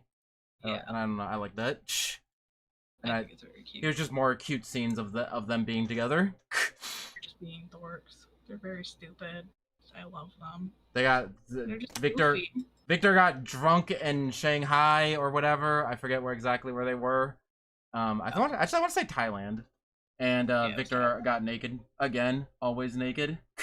I don't know. He's always naked. He's always be naked. Literally always naked. ABN, always be naked.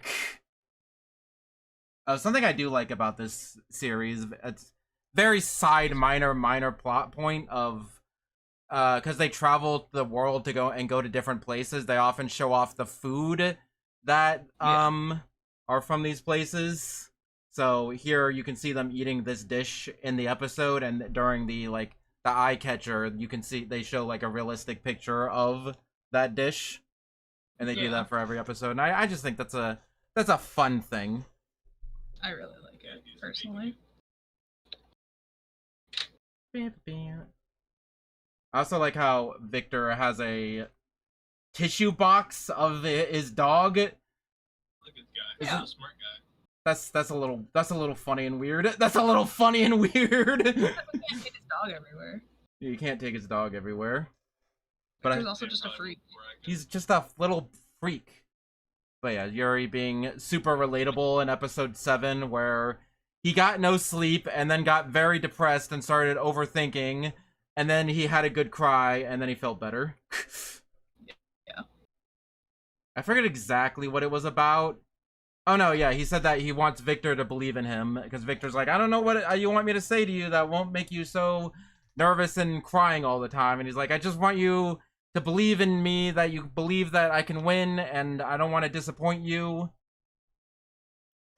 And I liked episode 7. Again, very slow burn, but we have episodes here and there where there are there's a big character development arcs, and this was definitely one of them. Oh yeah. Definitely just thought it was just a dog in his lap, yeah. But no, it's clearly just like a plush that has tissues.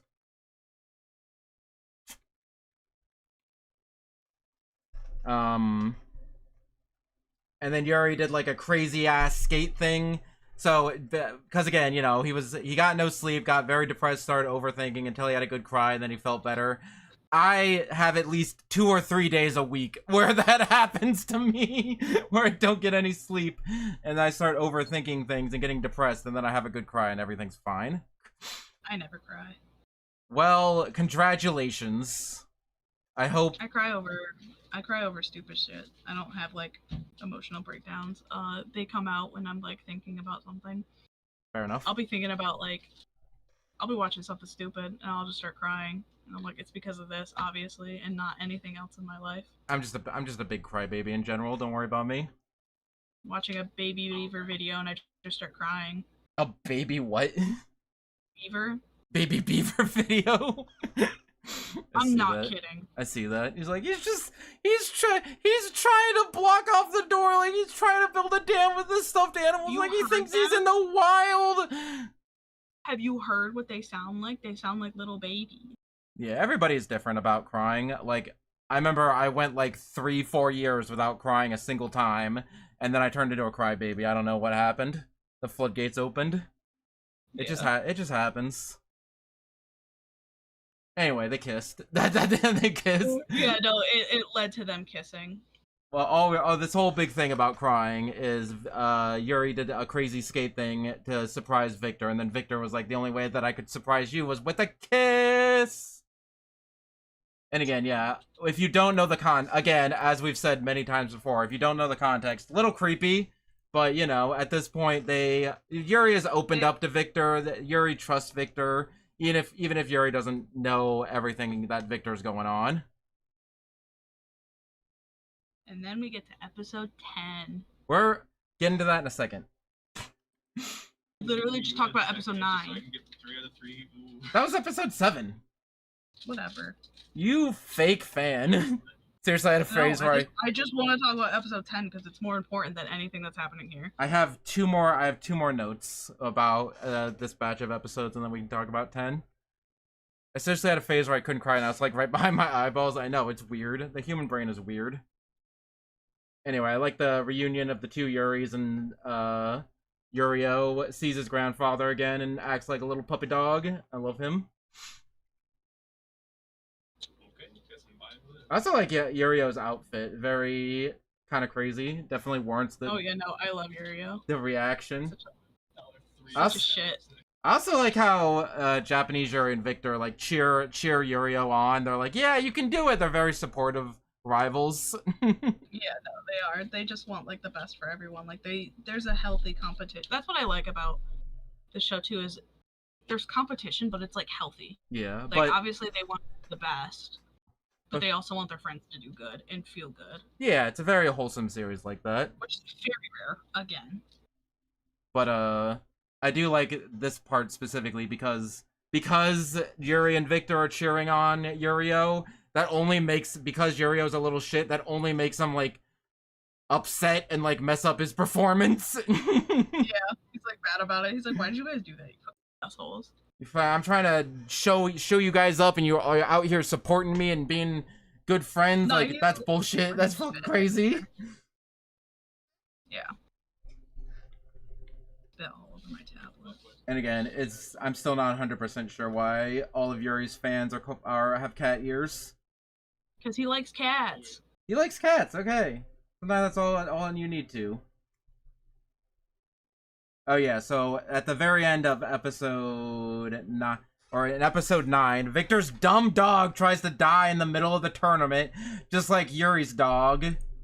Yeah. Because they're like, oh, he choked on like a meat bun and he's in the hospital. The doctors say he's not gonna make it. So Victor has to go back to Japan to be with his dog, and Yuuri has to skate without Victor being there, and it's this big thing. Yeah, it's a big important event. And then the two Yuris, Yuuri makes it to the Grand Prix final, and the two Yuris have like a little moment together I like. And then they have a big reunion where they see each other in the, for some reason, I don't know why, I thought this was at the end of the series. I don't know why. I don't know.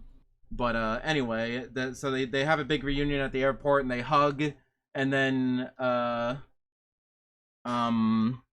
Yuuri asks Victor to be his coach until he retires, and Victor's like, "What is this? A marriage proposal?" Yes, it is. And then they put rings on. And he said yes. He said yes. So cute. They do wear their rings. They do get rings. They kiss their rings before they each go out on. So cute. Okay. Do you have anything to say? Do you have anything else to? That's all I had to say. Do you have anything else to say about before the big episode 10 that we've been hyping up? Not really, no. Okay, cool. Because I find episode 10 to be more important to talk about. No, you're right. Again, the midsection, not like bad, but just like a lot of, it's a slow burn. Wow. It's a slow We said that at the which is same why time. there's That's a not little whole lot to creepy. talk about. It's just every episode, here's a new rival from a country. Yeah, like it's not Here's bad. the It's just like I don't have anything to say about This it. is how the rival reflects upon their relationship at that current point. So yeah, and episode 10 is like the last like chill character driven episode before the big finale. And yes. we get Victor almost barely clothed again. Yeah, Victor's naked again. But yeah, but this here's when we actually get Victor character. Like Victor narrates like the beginning of this episode. This is the first time that you get into Victor's head. Like when he figure skates, you get into his mind, and then it's just like all about like his perspective on everything and how this whole thing started. Yeah, because he's talking about like, oh, you know, when I was living life as a professional figure skater, I did not have enough time for two things: life and love. And yet Yuuri taught me how to do both of those things. Like totally broke my tail. But yes, 100% that. And then we just like get his perspective again, not just on like everything that happens, but like their relationship and how it even like butted in the first place, like how like his perspective on Yuuri. Well, I fixed it. Congrats. Sorry, I broke my towel pen for a second. Okay. Are you still drawing? Yeah. Okay. I have been this whole time. Okay. Other than your quick Twitter break. Yeah, no, I just had to scroll Twitter real fast. So we get Victor's perspective on everything, and he just kind of reflects about like what life was at the top. And yeah, which is very comes out of left field for episode 10, like we're finally learning one of the main characters' perspectives. Yeah. Oh, 100%. But like that's what makes it so good, because then you again start reflecting back on like the previous episodes. Because like I feel like if this was too early, it wouldn't be as impactful. Yeah, you know what? You're right. I think this is the perfect time to do it before their big finale, as to like, why did this even start? And then this is where you get the big plot twist. Now, if you remember, Yuuri is not a reliable narrator. He's not. He obviously has low self-esteem. He doesn't remember a lot of things. And he forgot about the part where the Grand Prix last year, where this whole thing started, the whole thing, yes, I do know. well, he got really drunk at a party. Oh, okay, yeah, that was at the very end of this episode. Yeah, but like, I mean, this part's kind of like, you get introduced to the last rival, air quotes, and it's them putting on their rings, being really cute and official, and like, there's the party. We find out Yuuri got drunk. Yuuri got effing. So last year at the very beginning of the series, where Yuuri got last place at the Grand Prix, he apparently got blackout drunk. Oh, blackout drunk. And he started dancing, and he started making friends, and he was messing with everybody. And he went up to Victor himself and was like, "You're gonna dance with me." And it was just so full of, just like was himself, unapologetically. That is himself. That's kind of like a Japanese thing. That's why like both like the nomikai, the drinking party, and onsen are kind of like designed to bring out your true self. Nasty on the dance floor. They're getting freak nasty on the dance floor. I'm trying to explain Japanese culture. But anyway, yeah, it's just that was all I had to say. It's just about like, you know, it's an opportunity to, you know, put down your defenses and just kind of be your true self. So it's very fitting that Yuuri got drunk, and that's when he kind of revealed his true colors. And yeah, like they reveal that Yuuri talked to Victor about wanting to be his coach a long time ago when he was blackout drunk. Yeah. And he was like, "You should come visit me, and you should be my coach, and you're really pretty." And that's how Victor knew where to find Yuuri. Yeah, no, Yuuri just gave him his whole fucking address. He's like, I live in my parents run an onsen in Hatsetsu Village. You should come out with me. And that's how, at the beginning, in episode 1, Victor found out where Yuuri lived and just showed up at his house. Yeah. Which is why, like, I don't recall, does this take place... This is the one part I can never remember in the timeline. At the beginning, when, you don't have to, like, flip through anything. At the beginning, I just want to make sure to go back to remind myself about the thing I had to say about the rings. Go on. Victor saw Yuuri after the Grand Prix and was like, "Yo, Yuuri, do you want to take a picture?" And Yuuri fucked off because he was super embarrassed. Yeah. I don't recall if this party was before or after that interaction. I want to say after. I want to say after too. I want to say like during the dinner scene after they got the rings.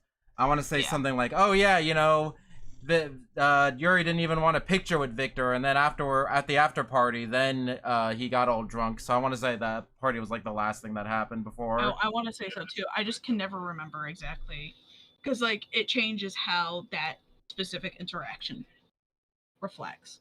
because if that happened before the party, well, he saw this nervous boy, and then he saw him get drunk, and then show his true colors, and he's like, oh shit, wait, I actually really fucking like this dude. Hold on. Yeah, because at the beginning, Victor just like, oh, I saw something special in you. And we're just like, oh, you have the magical, you can see into someone's soul. Like, that happens in anime, You have whatever. the vision. I got it. So, like, I don't know, that's an interesting perspective on this anime, where when I was watching it for the first time, I was just like, yeah, it's just regular anime nonsense. Victor is just like an anime character, but then later you realize, oh yeah, this anime is actually like a lot more grounded than it first appeared, because in retrospect you can see why Victor was acting like a crazy airhead anime character, because he had reasons to. Because you were like, because the whole time he was just like, oh, Yuuri does actually like me. He just doesn't remember. He just doesn't remember the blackout drunk confession. I remember the blackout drunk confession. That's very interesting. But anyway, so Yuuri is like sad and thinking about his previous failures, and then Victor is like, let's go, let's hug it out, bro. Exactly. And then they're like, what do you want to do the night before the finals? And they're like, I want to go walk around here, because I think they're in Russia for the grand finals. Oh no, they're in Spain. They're in like Barcelona or something.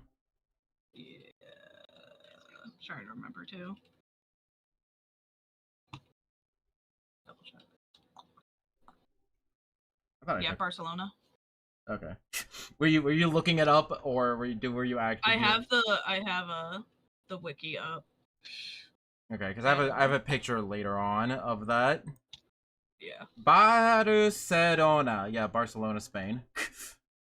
So anyway, Yuuri is like, hey, show me around Barcelona.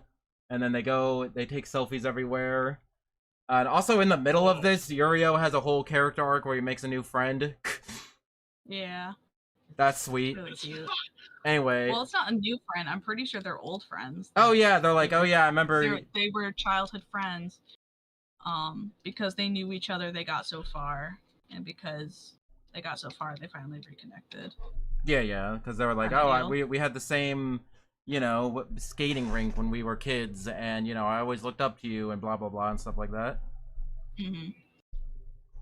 But anyway, they go get rings, because they call it engagement rings, and they're like, we'll get married after you win the Grand Prix. If you win, we'll get married.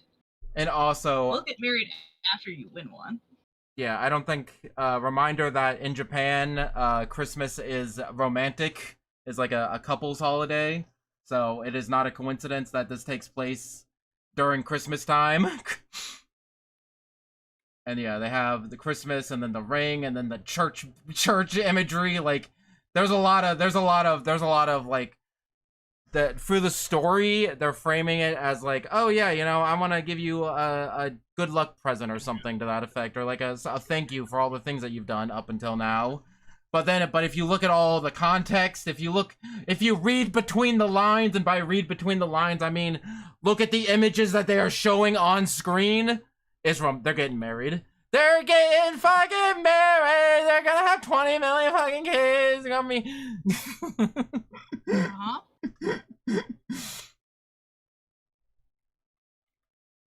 But yeah, and then here's the part where they're like, hey, you have matching rings. What are you, getting married? And Victor's like, yes. But yeah. Everyone's like, oh my god, I love that for them. I love that for them. But yeah, I don't know. Again, I feel like I know this is definitely not like a deep, like, actually, if you read between the lines, this is actually romantic. Like, no, you don't need me to point out the fact that this is romantic. You see what's happening. It's just the fact. They're literally wearing rings and said, well, you're gonna get married. If you can't figure that out, I don't know what to tell you. It's just that they don't. The only thing, they do everything but outright state it. And even then, they make jokes about it. Exactly. And I also like how, for the last, like, 2 episodes, like, sometimes, like, when they're thinking of each other, their rings shine. Like, that's a good animation thing. Cute. And this is what I was talking about at the very end of, or at the very, I guess, beginning of episode 11. Victor, like, is talking to Yurio is talking to Victor. I cannot keep any of these goddamn names straight. They have a parallax scrolling shot. I love parallax scrolling shots. It's very nice to see queer people be on the nose. Yeah. It's fun. I mean, I think I kind of complained about this during the Gundam discussion, but I would like if they just outright said that they gay. I would like if they outright stated it, but if you have any sort of media literacy at all, you know. Yeah. I also like the screenshot. I could make it a desktop wallpaper. Anyway. So then we move on to the Grand Prix final. Yeah, it's very nice to see, like, to get Victor, to finally get Victor's perspective on this. Yeah. We're almost done, Poke. You can make it. Trying. My back is just... I've been trying to, like, do deep breaths and all that stuff, but my back is not good. We're almost done. We just got the last 2 episodes. Yeah. But yeah, so I do like the anime trope of, like, you know, one lax chill episode before the big finale, and that was one of the best ones. And yeah, we went through this. Meow meow meow. So we have the Grand Prix final where Japanese. Oh yeah, they also changed the opening for the last 2 episodes to, like, have the characters in the background. That's kind of crazy. Yeah. But yeah, Yuuri, Japanese Yuuri has a rough start where he's like, oh no, I'm gonna lose the grand final again, just like I did before, oh noes. And then Russian... Victor's like, no, you're not. Yeah, Victor's like, no, you're not, you can do it, I believe in you, babe. And Russian Yuuri performed out of his goddamn mind. Like, they're like, hey, by the way, a reminder that Russian Yuuri is still, like, a rival. Because before then, I would not, like, peg Russian Yuuri as being, like, a character that could potentially win the Grand Prix. But, like, he skated out of his goddamn mind. Oh, no. Oh, my God. Are you okay? There's one element that we gotta talk about with the 2-parter that is episode 11 and 12, and that is the breakup? Like, it's not necessarily... It's a breakup in terms of, like, Yuuri wants to end the coach-student relationship, but, like, not break off their relationship, but be like, I don't want you to be my coach anymore. It's definitely... I'm gonna retire so you can go back to skating, because the other arc to all of this is Victor finding his love, like, his passion for skating again. Yeah, that's something that we saw at the beginning of episode 10, where he's like, I've lost my path in life, and I was bored of skating. Don't die. Something. Anyway, so, like, that's a key thing. Like, they do it at the end of episode 11, where, yeah, he's just like, Yuuri is just like, he sees just how, like, the light back in Victor's eyes, and is like, I'm gonna retire so you can go back to doing this. Yeah, because they're like, at the airplane, at the airport reunion scene, they're like, be my coach until I retire, and he's like, yes, I will. And then he's like, I'm gonna retire. I'm retiring, by the way, so you can stop being my coach, because it's not star me, it's not star you, it's star me, that kind of thing. Yeah, it's like where he's like, this is the best for both of us, I want the best for you, so I'm gonna break up with you, that kind of, like, doomed yaoi kind of thing. It's a little, but then in the final episode, that's the word, holy shit, he's like, yo, I'm gonna retire, and Victor's like, no, shut up, stupid. Shut up, stupid. But the rival for these last 2 episodes, like, also breaks Victor's, like, world record or something like that. Yurio breaks the world record. No, Was both it Yurio on the first performance, and then Japanese Yuuri on the second performance. So he's like, I'm so glad that both my proteges broke my world record. You know, nothing could make me it was something. I couldn't remember if it was the rival or if it was the 2 dorks. but it was the two. It was the two dorks. But It was not Yurio is Eric the Cartman. Yurio is the one who wins, which I thought was super perfect. Personally, I was actually happy that Yuuri didn't win. Hold on. Yeah, Yurio won. Yurio won. Because Yuuri had a rough first performance.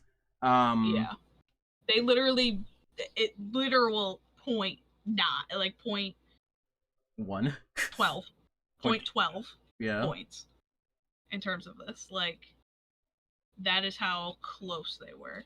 But I'm very glad that Yurio was the one who won, because that it gave that element to both Yuuri and Victor of like,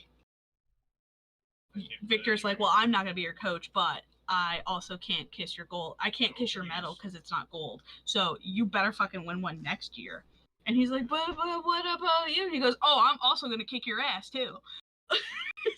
Like, I'm gonna whip your ass next year too. And he's like, what? Wait a minute. You're gonna be my coach and my competitor? Yeah, dummy. Kind of skipping around, Stupid but ass. yeah. But yeah, that's kind of how the series ends, where Victor is like, hey, I'm going to come out of retirement, but you also can't retire. So I'm going to retire as your coach, but But like, we're also going to be competitors. So it's like a cute little like rivalry within lovers, but like a cute one. And like so a teasing kind, not like a unhealthy kind. Yeah, like that, like Yuuri and Yurio are, where they're supporting each other, but they're still fighting it out. Like they're competing so that the other person can be best, like to better themselves rather than like putting their partner down. Going back a little bit, which is another thing that I really liked. Going back a little bit, first of all, this guy has a flashback and he's just Eric Cartman. Yeah, I don't know what that was. I don't.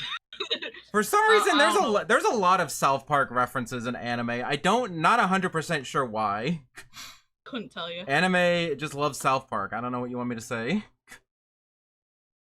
Yeah, let's go, Ikazu. Na na na na na na. Protect my balls. Yeah, it is. Yeah. But well, I'm also. It's just, and then you watch Yuuri and Victor skate with each other, and it's just so fucking gorgeous. I was gonna say something I really like. First of all, this was the scene where I'm like, I had to get every single frame because he does a big dumb. Yuuri does a big dumb smile. I know. I love him. He's so dorky. Like one of those like ugly, happy, pure smiles, and I love it. Oh yeah. And then I have to say, Yuri's last performance, absolute cinema, for lack of a better phrase. Like I got little goosebumps watching that last performance. Like the music, the character development, like just the sport, like Yuuri performing out of his mind, going all in for his last performance with Victor as his coach, making sure that it's a great, memorable experience. Like, I'm getting a little chills just thinking about it. Like it all comes to like the music, the character development, the sport, the animation, like all parts of animation like come together to really make something special, and I like it a lot. Exactly. It's like one of my like. I don't know if I put this show overall like in my top 10 favorite anime, but that's definitely like in my top 10 favorite anime. But that's personally, it would have to be there. Yuri's last scene is definitely like in my top 10 favorite anime moments. Oh yeah. Or last dance. I think just with the ring shining every so often, and it ends with them looking at each other like, Kino. I think for me personally, this is definitely one of my top 10, and again, I do regret not following it when it released, because I was not in a good mental headspace. But I'm glad that I'm in a better space where I can actually appreciate this. Yeah, and you look back, and so on the posts. Yeah, and I can look back, I can be like, damn, I could have been a part of this. But in terms of like romance, I have in the last like 3 years, I would say I grew this really big, a lot larger appreciation for romance series, like just in general. It's definitely something that you had. Like I feel a similar way. When I was younger, I was like, I did not like.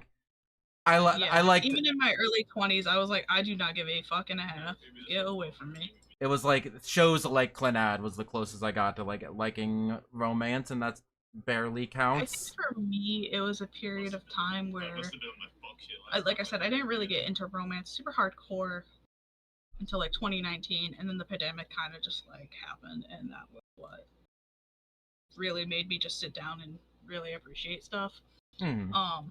But a lot of the romance that I would always see that was really popular, or like ships that were really popular, that to me personally felt hollow, so I just didn't care. This probably also is a contributing factor to the fact that I may or may not be autistic, and I have struggled. Like I either do not connect with something or I connect with it strongly. There is no in between. I cannot just like something in passing. I can't. I can't. I know what you mean. Like there's no all just or like nothing. there's no 5 out of 10s for me. Fair enough. It's either 1 or 10. In terms of hyperfixation, not quality of work. Let me make that clear. I was gonna say you're turning. I'm trying to breathe. You said like 15,000 things that I want to respond to in the last like 5 seconds, and then my brain just kind of like my train of thought I had like 10 trains of thoughts, and all those trains just kind of crashed into each other, creating a giant pile up in my brain, and now I can't think anymore. Hold on, give me a second.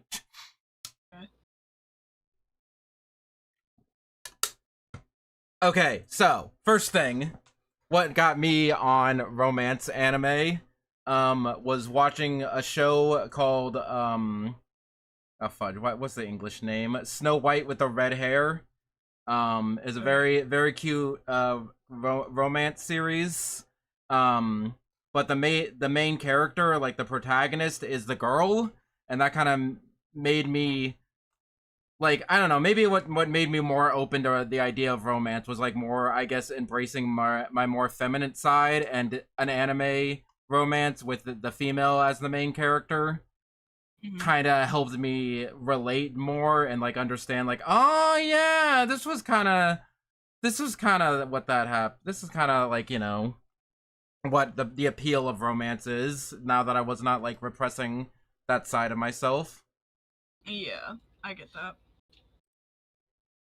I think for me also, because I was in a very terrible mental headspace for a while, so in terms of like romance, I just couldn't connect with it. What a crazy, what an appropriate analogy. But yeah, I see. Yeah. For me, it was repression. For you, it was just general mental breakdown. It really was. I was struggling a lot with making connections in my life at the time, so the idea of caring about romance meant nothing to me. Yeah. Didn't care. Did not care. Did not give a fuck and a half about it. So I was just emotionally repressed. That is a factor. When did I watch this show? It came out in 2015, but I definitely didn't watch it in 2015. If it was like 2019, that would make sense. Actually, I can look this up. I've made a list of every single anime I've watched in order, and through that I can find out what year. It was early 2020. So yeah, basically the same time as you, where that was where I did a lot of like introspection and reflection. And you're kind of forced to. And yeah, especially like being alone in Japan for 2 years. Yeah. It kind of started in 2019 and then indefinitely came out in full force in 2020, so yeah. There you go. There's that lore. And I now forget everything else that you said in that sentence. I salvaged one train from the wreckage at the very least. Yeah. So anyway, about the show. So Victor, go watch it. Yuuri and Victor both decide that they're going to compete for one more year because they're at the ripe old age of like 25, so they need to retire soon. Well, technically, Victor is older than that. Yeah, Victor's 27, so he'd be like 27, 28. And Yeah. From the impression that I get from this, that is the oldest possible that you could possibly be competitive in figure skating. And so they're all like, yeah, so they build up this whole big thing about how, you know, next season, next conclusion, next arc is going to be, you know, Yuuri, Yurio, and Victor all competing on the same stage. And Yuuri... then it didn't happen. And then, yeah, and then it's just like, see you next time! And then that was it. And then the series just kind of ends, because it was supposed to have one more movie, but it was canceled after 8 years. Well, they were hoping for a season, but then they got a movie, and then that got canceled. That's crazy. Were they? I thought it was always a movie. I'm pretty sure it was a season, and then they were gonna get a movie. I just so happen to hear about it, but I'm sure you don't know more than I. Yeah, I'm pretty, like, 99% sure. Okay, I believe you. Just go read fanfiction.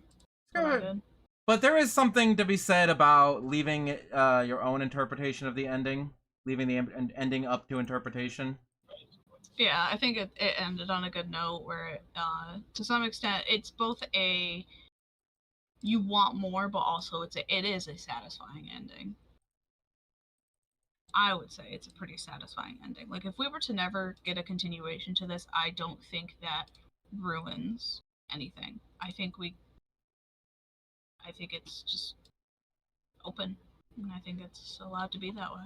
Yeah, because, I mean, I don't know, I'm used to it being an anime fan. Like, all of my favorite anime are adaptations of ongoing light novels or manga that is never going to get another season. So I'm used to it, but yeah, I don't know.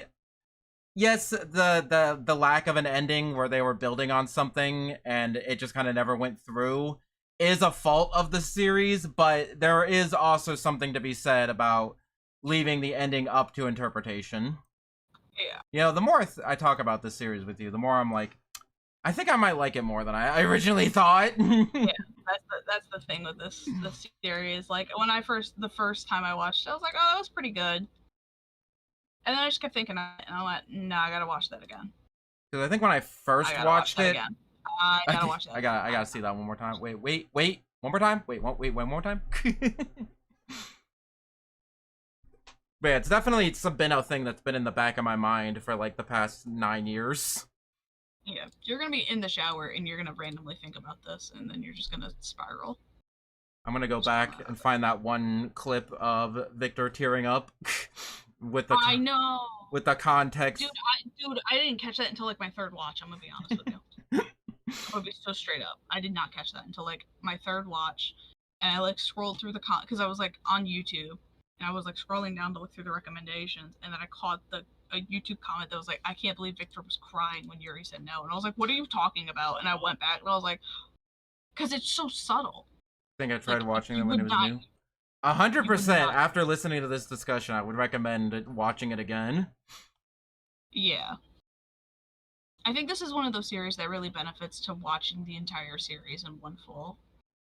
Oh, yeah. Because I also tried watching it when it was new, and like the first episode kind of put me off, and I just didn't care. I mean, I did that both times, but definitely like because you had to leave, where I was like, okay, I have to watch this whole series in like a week, which is faster than I usually watch anime. But again, it's only 12 episodes. It does not feel like a long time. Yeah, no, I definitely like other than maybe the midsection where I was like, I kind of don't care about these characters. It was a very easy watch. It was like maybe like 5 episodes, and I know 5 episodes is a lot in the span of like in the context of a 12-episode show, but still. But even then, you're watching very beautiful animation, so I think that kind of makes up for it, to be honest with you. So yeah, honestly, if you have like a free day, like on a weekend when you're not at work, I can block just wake up early, not early, but like you could watch the entire series in one sitting. I was gonna say, I know we said this last stream. Actually, let me look this up. No, I'm looking this up. I know what you're looking up, and I'm looking it up. I want to say it's like 4 hours to watch the whole series. 4.5 hours. I'm getting a... Y'all still alive? Yeah, unfortunately. Oh, wait, Yeah, live. it's about 4.5 hours. You can watch it in an entire day. 4 hours, 41 minutes, 30 seconds, including... 4.5 hours. Including the... but it's shorter if you skip the opening, ending, and recap. Although the You don't need to watch.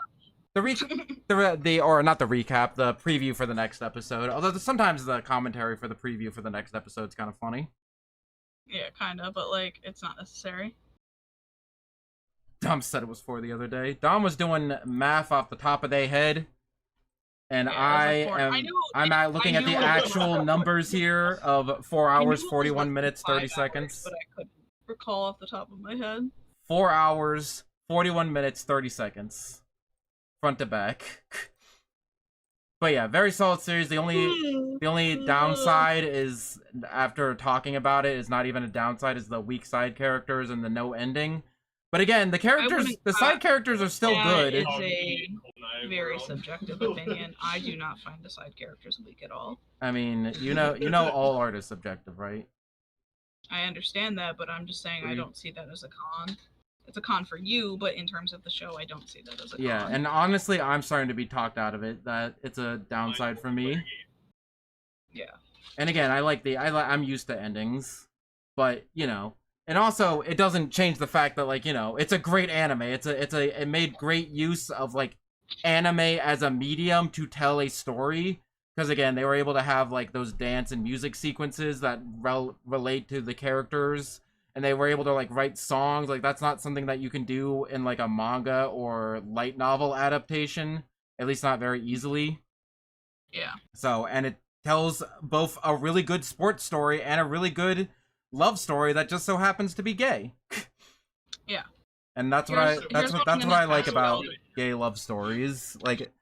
When the gay is not the main focus. Sorry, go on.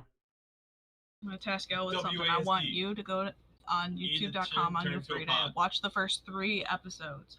If you are not hooked, don't tell me. But if you get hooked, DM me on Twitter. Yeah, less than an hour for 3 episodes. Yeah, just or maybe an hour on your day off from work or something. Again, even if you don't like it for the romance or the pure story, straight up just watch it for the animation. Mappa did a very phenomenal and beautiful job, and the level of animation for a TV show, insane. Oh yeah, there's definitely a good reason why it was why it was impossible for them to make a follow-up, even though they really wanted to. It was because this is definitely, I mean, all anime is a thing where it's it shouldn't exist because it's such an impossibly difficult thing to make. But definitely, specifically, this show is definitely one of those. Yeah, because I would make the argument that a fight scene would be easier to deal with than a dance figure skating. Anyone who works in animation will say, oh yeah, dancing is the bane of everyone's existence, and animating is the hardest thing to animate. It is. I can tell you that. Because you need perfect syncing for the flow and animation and everything to make it look good. Oh, if it's a fight scene, you just have the guy throw his arm. Yeah, where you can be a little bit. There's still flow and timing for fight scenes, but you can be a little bit looser about it. Yeah. You can cut corners a little bit more on a fight scene than you can a dance scene. Yeah, you cannot cut any corners on a dance scene. It needs to sync up with the music, and if it doesn't, then it's gonna look like crap. Exactly. Anyway, you have anything else to say about Yuuri on Ice? Not really. Just that I recommend it to people, and if, like I said, the first 3 episodes are free right here on YouTube, so just give it a watch. Who cares? I am gonna look. You don't like up. it? Go for it. Okay. I don't want you to. I don't want to be wrong. What? That the first 3 episodes are on YouTube? They are. At least the first 3 episodes are on YouTube, I can tell you that much, Chief. Yeah, no, I found it. At minimum, the first 3. I was not looking through Crunchyroll's 7 gajillion playlists on their YouTube I found it. page. I found it. Yeah. Oh yeah, that great-looking foreigner is in the hot spring. Immediately runs into the hot spring. for it. Can you? Hey, look, related video. Gay on Ice, Yuuri on Ice discussion podcast with Poke by Enyo Solaris. I wonder, I should check out that video in my related videos. Oh, wow, these are really cool character designs. I think that's really cool character designs. I think that's really cool. Sorry, say that again. I think that Poke person's a fucking dickhead. I think that Poke person's a fucking dickhead. Don't say such mean things about my friend. They're fucking asshole, bitch. Stupid bitch. Fucking dumbass bitch. Stop saying mean things about my friend. Stupid bitch. Dumb bitch. Stupid fucking dumbass bitch. Okay, that's it. Get the sword out. You be nice. You be nice to my friend right now, or I will chop your head off. Absolutely the fuck not. I will not be nice to that fucking stupid bitch. Stupid furry ass bitch. Stupid bitch. Dumbass fucking red bow tie. Dumbass hat, stupid bitch, big ass tail. What the fuck is up with your hands? Why do your hands look like that, stupid bitch? Anyway, so next time. Don't try me. Next time, I tried to help Poke with a negative self-talk. It did not work. Oh. I gotta keep myself humble, or my ego gets too big. F both of you, affectionate. You owe. Oh, you guys don't understand. This self-talk it's to keep my Oh yeah, you do have a bow tie. Did you just notice? Did you really just fucking notice? It's so funny if you didn't notice. That is, I mean, I had to have noticed before, but it's just one of those things. Every time I look in that area, I just see the perfectly circle on your t-shirt and wondering how that works. Yeah, don't worry about it. Like, how is that a perfectly circle if the, like, how does it not like fold? Is the pattern, like, what does that shirt look like folded and ironed? If that's what it looks like when it's wrinkled and like wrinkling to the contours of the body. Do you want the actual answer? You didn't think about it? The fake answer? Give me the fake answer now and the real answer off stream. It's really a deep part culture of my lore as my character. It's very deep and very emotional, and it's, oh god, and you know, it's so important. The fake answer is I just think it looks cool. It looks, sometimes you just have to follow the rule of cool and then make it work retroactively. No, it's also to break up like eye direction and whatnot, because if that wasn't there, the shirt would blend in too much with the like fur color. I should have you design a character, although you only really design furries, but you're a very good character designer. Literally not true, but okay. That's literally not true. All of the things you just said were not true. Okay. I was gonna say literally not true, but okay.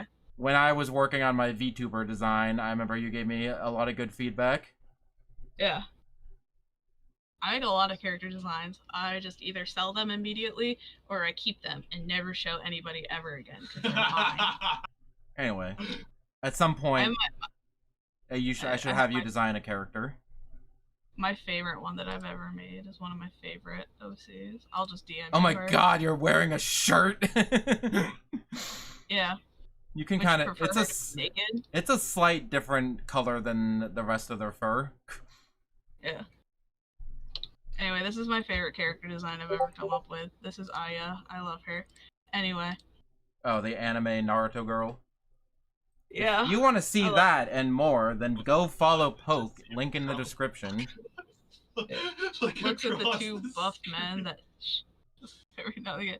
Yeah, only furries. Okay, I got mixed up. Furry is their specialty. Okay, I will clarify one thing. I do draw my OCs a lot more than I post. I just don't like posting them because I don't want people to be weird about them because I love them a lot. Yep. But also I want you guys to know about them. But I also am like, don't be weird. This character? What? I said this character. I'm just showing it on screen. Oh, Aya. Yeah. Fun fact about Aya, if I were to rebrand into like a haha funny VTuber lady, this was a design I considered. I can see it.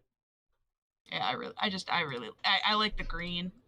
Oh, I'm really happy with the Although green. you should just make Spiral into a live 2D. There's an entire Oh, upstairs. that's so much effort. That's so much effort. No, your PNG tuber looks really nice. Yeah. Anyway, I did. go on. Yeah. No, go for it. I was just saying we both need to go to bed, so let me do my last announcement. So next time we're gonna do more Pride Month stuff. Okay, I mean next time will hopefully be Mario Kart World because that comes out like tomorrow. But next time in terms of anime, will be more Pride Month because I want to do all Pride Month related anime things for this month. So I wanted to do a man. What are you talking about? Well, I was being nice and DMing you so you wouldn't get interrupted. Okay, so I wanted to do trying to be nice. a guy gay anime, a lesbian anime, MLM. and a gender anime, an MLM, WLW, and some sort of gender anime. So Yuri on Ice was the gay anime. And then I was thinking for the next one, since I'm going to be too busy trying to get a Switch 2, I was thinking instead of doing a discussion where, you watch the show on your own, and then we'd come back and discuss it like we did here, doing a movie watch-along. Of what? Of a Yuri anime. I've never seen this before, but people say it's really good. It's Asagao to Kase-san, or Kase-san in the Morning Glory. It is a 7-minute ONA and a hour-long movie that is apparently very women-loving women. For it, but I don't know anything about it personally. What did that do? Yeah, I think it might be while you're gone. Yeah, I have 2 vacations this month. So, because I planned it for next weekend, but I'll tell you how it goes. I'll tell you how it goes. I'll tell you if I will be there. Reminder, okay, just to be clear, this is a watch-along, not a discussion. A discussion is what we just did, where we talk about the show with the assumption that you have already seen the show before the stream. A watch-along, we will be watching the movie on stream, but we can't show the movie itself due to copyright, so you'll need a way to watch the movie on your own and then sync it up to the stream as we watch it. It sounds a lot more complicated than it is. It's really simple. We'll have an on-screen timer, and then you just have the playback to the timer, and then you're good. You watch the movie with us. But yeah, I've never seen this movie. I've seen clips, I've seen reviews, and they say it's good. It's well respected, so I will be very curious to watch it. And then for the next anime discussion, it is TBD, to be decided. But I will announce it I will give you the standard 2 weeks notice. I will give you my 2 weeks notice before we do the animated discussion. I try to suggest animes that are very easily available without needing a paid service. Yeah, I don't know where this one is. I know the ONA is just on YouTube, but I don't know. Well, it's thing is that yeah, it says it's on High Dive. Don't use that. Why not? I just don't. Okay, I thought you said don't use that, not I don't use that. No, I said I don't use that. Okay. I might have had a High Dive subscription for a hot minute. Anyway. But yeah, but the reason why I don't be like, hey, you can watch it here is because mostly just because if you're watching this in the future, it might not be available on that platform anymore, and also if you're watching this not in North America, then it also might not be on that platform. The only question is, do I want to watch the Japanese or the English version? Because it does have a dub. I think because I'm watching it on stream, it might be easier to watch it dub. Yeah. That way you can pay attention to chat, too. Yeah, so I can multitask. So yeah, that's probably what'll happen. So yeah, there you go. Look forward to that. I just try to. Girls kissing girls, girls kissing girls, kissing girls, kissing girls. Start going. I was gonna say I just try to suggest animes that are like again like free to watch, just because that way it's more accessible to everybody. I know. I remember Gundam. When we did Gundam, that was just on YouTube. Yeah. Frick! You don't see that. You didn't see that. We love Walla Walla. Then again, I'm also a crazy person who just like suggests like old anime, just because like I think old anime deserves to have a lot more discussion than it has. I do want to do more old anime, but I'm telling you, dude. Okay, the reason I didn't suggest it was because it's a longer anime. But if you get the free moment, if you do not watch Revolutionary Girl, I was gonna say, is it Revolutionary Girl Utena? It's Revolutionary Girl Utena. Next time that you and I do an anime discussion, which I do want to do again, 100% Revolutionary Girl Utena. Because just like I love that show. Just like with Gundam, I know a lot about it historically and like what it influenced and like a lot of the themes that it has, but I've never sat down and watched it front to end. I've seen free. It is free on YouTube, both dubbed and subbed, the entire series. Would you recommend one over the other? No. Okay. Personally, I would say. You'd say what? Honestly, I would say subbed. Personally, just because a lot more humor comes through. Because I was thinking the that dub too. is very early anime dub. Yeah. But that is not next. That will be sometime in the future. I was debating doing that for Pride Month, but that would be like at least 2 or 3. I was gonna say it's a longer one just because there's the show, there's movies. Yeah. It's like 40 episodes. Revolutionary Grillis utensils. But also, again, that I definitely. If you think I yapped along about this show and the deep meanings behind it, that's all Revolutionary Girl Utena is. It is just deep metaphor upon metaphor, deep character analysis. It is a lot. It's a lot. People think it's just like the lesbian 90s show. No. It is 39 episodes, so we might break it up into 3 parts. Yeah. At the very least. To anyone who needs an anime recommendation, it is right there on YouTube, free from the production company. You will be supporting the original uploaders. Just watch it, please. Yeah. We will do it at some point, so if you want a head start, there you go. Yeah. Shoujo Kamume Utena.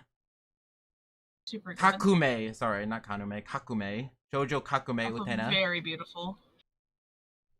Oh yeah, no, definitely. It's been on my plan to watch. Oh yeah, it is a Ikuhara show. Mhm. He did Penguin Drum and stuff like that. Yeah. Also worked on Sailor Moon. A lot of people who worked on Utena also worked on Sailor Moon. Oh yeah.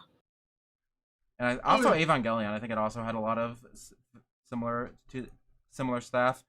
Anyway, Asagao Tokase-san, secure a way to watch that by next weekend. And that's all I have to say. We need to rest.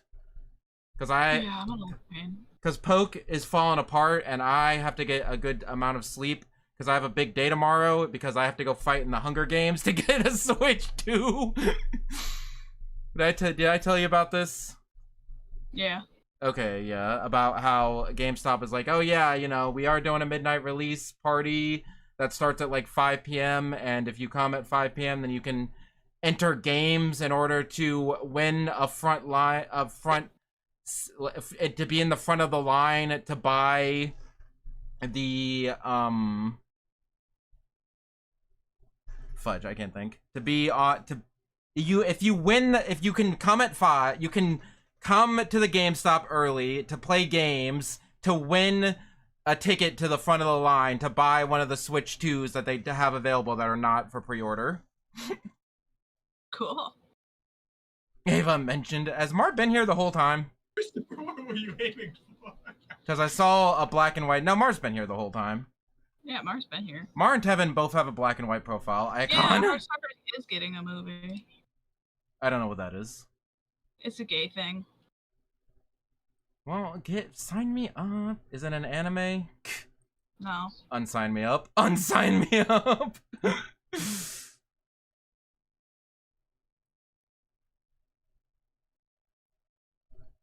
Okay. Anyway, we both need to sleep. Thank you everyone for all the support. I hope you all enjoyed. Thank you all for watching. We love you all. Okay, I can't speak for Poke, but I love you all. I just live here. Poke just lives here. Yeah. Our whole time just been drawing Damas for furry. Hell yeah. Hell yeah. Mar actually doing art. I'm proud of you. I was that entire time. Yay, art. Listen, as soon as I secure a Switch 2, I will get back to working on Dead Spy Road Trip, my original light novel, web novel series. Okay, the first draft is almost done. I just need like one or two more scenes, and then I can start editing it and sending it out to the test audience. Post this to Blue Sky and at them. That sounds like a plan. Dom, I said Dom never check. I can't not. Dom never checks the Blue Sky, so that's. You might have to add. End of sentence. Message me about it, and I'll send it to Dom. That was in the works, yeah. It'll be happening soon. It's on the bingo list. It'll be out before the end of summer. I promise. And I don't like promising things. But hey, if you want to read what I currently have, that is linked in the description. You can read my original stories, or you can go listen to them in stream form. Anyway, that's all I had to say. Do you have anything else to say, Poke? Not really, no. Okay, fantastic. I love you all. Take support art, support artists. I forgot my outro. Take care of yourself. Love yourself, love others. Be nice to others, but more importantly, be nice to yourself. I hope you have a good times, and do gay, be crime. And until next time, stay fresh, cheese bags. Kiss the homies goodnight.